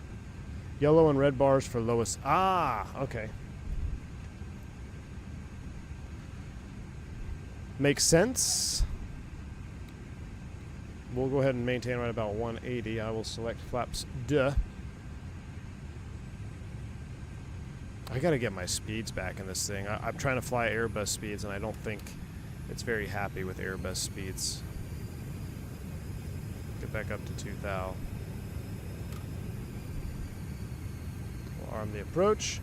Loc is captured. Glide slope, we're about to capture it. We're 180. We're flaps 2. We're 2,000.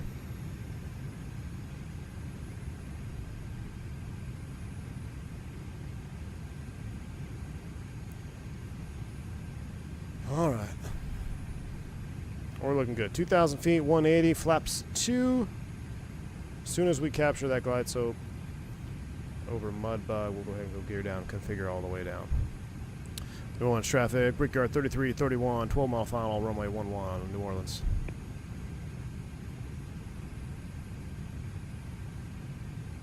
.210 flap 1, 180 flap 2, final approach fix, flap 3, gear down. Okay. That'll help, A-Rot. Thank you, man.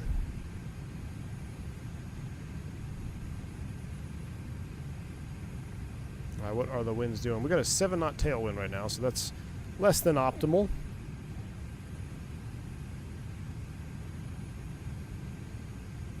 got to fix that FPV though. Because it's showing, I'm descending, but it's showing me above the horizon. That's trippy.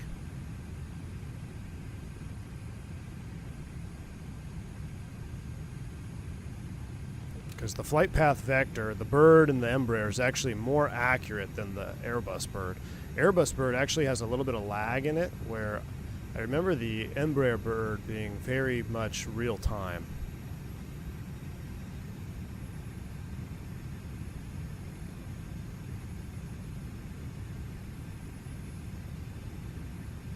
All right, here comes the glide slope.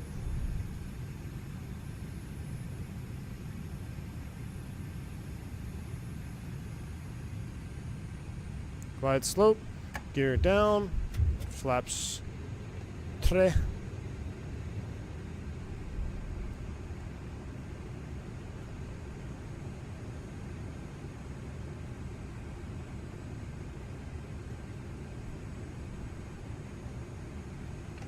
Flaps 4, or we go straight to 5. Double tap. Oh, I don't know where I'm at. Flaps 5. All right, flaps 5 is landing flap. And we need to come back to our ref speed.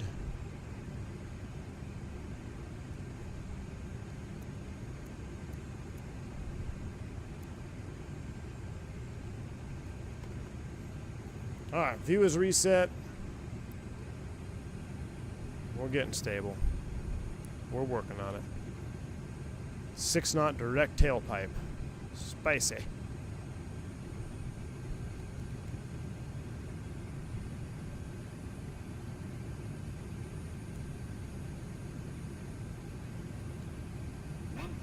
Thousand feet, we're stable. Somehow clear to land. Gears down, replays on. A little fast, correcting. Alright, now I was, believe it or not, having decent landings in the test sectors, but 6-knot tail, and I can expect us maybe to chunk it here. We're going to try our best.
Alright, I think that actually seemed awfully similar to my very first landing.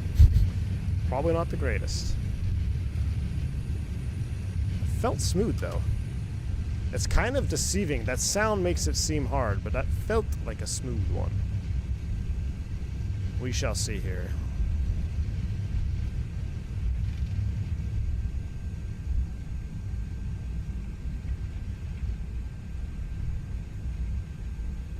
Alright, we will go ahead. We're not going to exit there. We're going to exit the next one. Now, I should go right.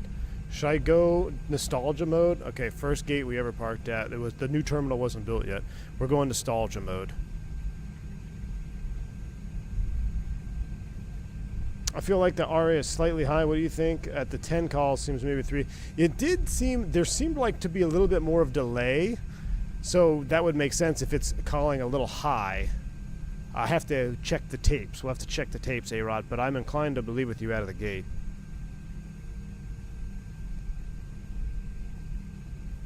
All right. What would, did we get a landing rate? Did it actually pop up anywhere? New Orleans traffic, Brickyard 3331, we're clear of runway 11, taxi terminal, New Orleans.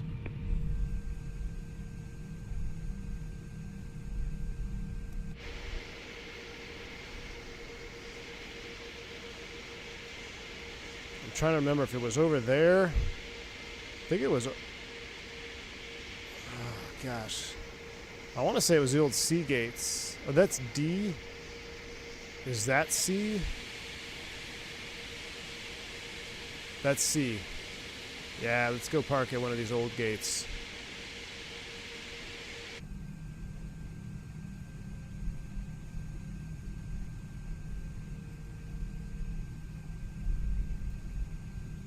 Negative 48? All right, I'll take it. I will take a minus 48.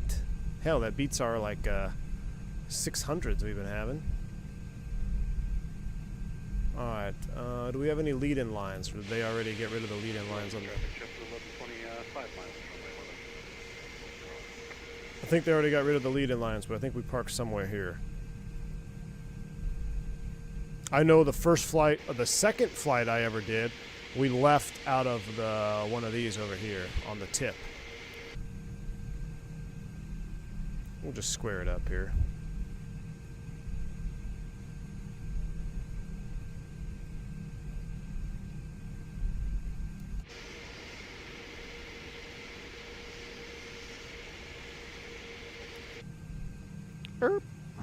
Brakes are set. Can we see a Team Vodka? Did he already land? I want to see another 190 land. Where is he? Traffic on final. How far out are you? About 3. 1-1. Hey, firm. All right. We're not going to shut it down because we want to watch the replay, but let's see another model land. This will be a 190. So this ought to be good. We'll see old Team Vodka come on in here. Falco Fist, thanks for the $10 super chat, man. Oh, I got to stop the recording. Rip. Appreciate you, man. Very kind. It says, yo, V1, how's it going? Quick question. If you have flex temp of 70 and above in the Airbus, will it show on the PFD? It didn't show, only showed flex MCT. It should. Above 70? It depends on which one you're in, because isn't there like a flex limit? Does it show at flex 69? Then it should show at 69. Are you in the Fenix, I'm assuming?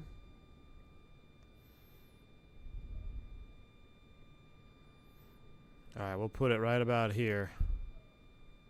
There it is. There's the 190. All right, if Team Vodka butters this, we're going to have to get the 190. I really want to fly the 190 now.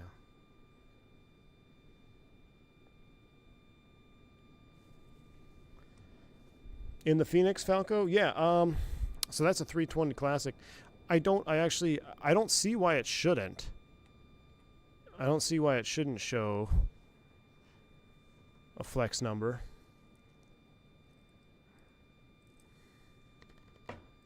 Putting a lot of faith in Vodka, not missing the touchdown zone.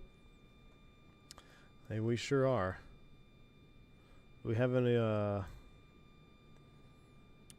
music for him? No. I used to have like some music. All right, here he comes. An E190 on final.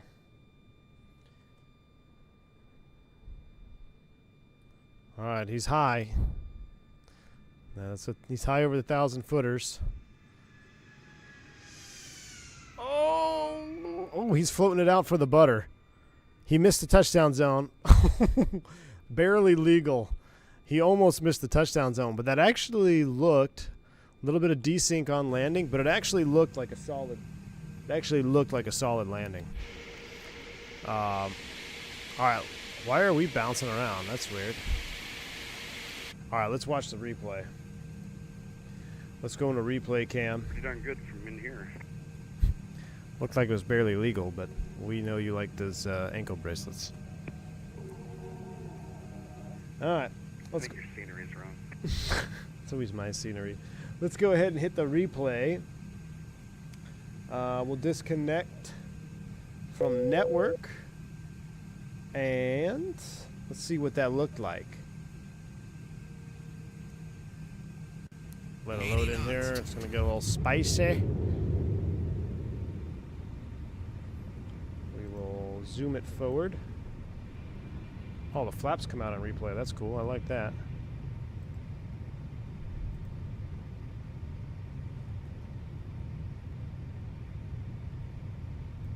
190 into Whitehorse. Let's go. Ooh, Migs, take a... Who, does 190 fly there, Migs? Or just the 170s? I'm going to look it up, Migs. We're doing it. It's going to happen. It's going to happen.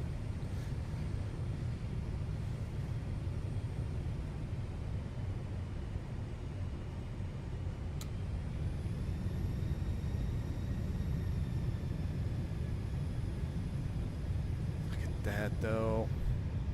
I love it, man. A little bridge out there in the horizon. Yeah, I actually like the window view better than like hack view like this. I think wing view is more juice. All right, Migs, we'll do the inaugural 190 flight in there. we'll find some operator. The 190 has cooler looking engines. The 190, I think the 190 definitely looks cooler on ramp presence. It's got the squashed big old fat engine on there, a little fatter wing. She's full grown.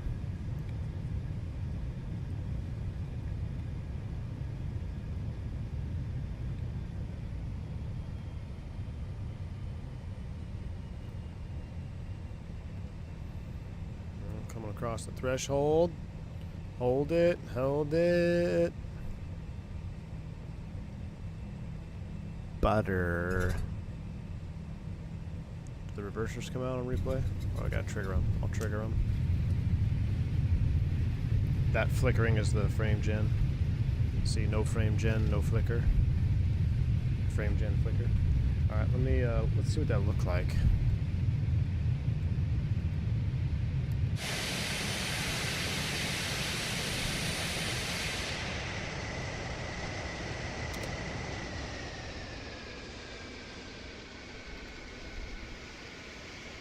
All right, we're pretty good over the numbers. Gotta work it down, work it down. I'll turn frame gen off so we can see the wheels hit. All right, all right.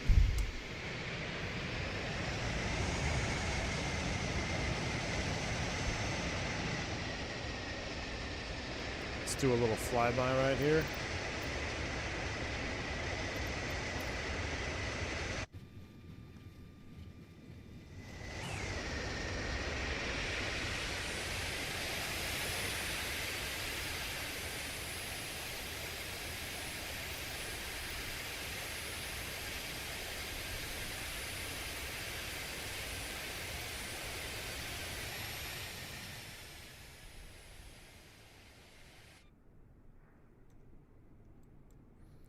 Flared at A320 height? I know. It's hard not to. It's really hard to not flare at an A320 height.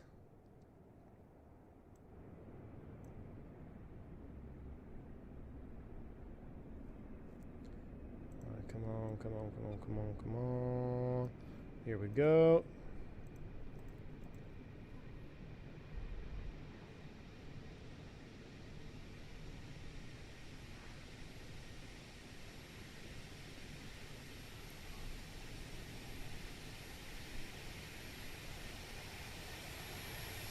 Ooh, I think I just saved it.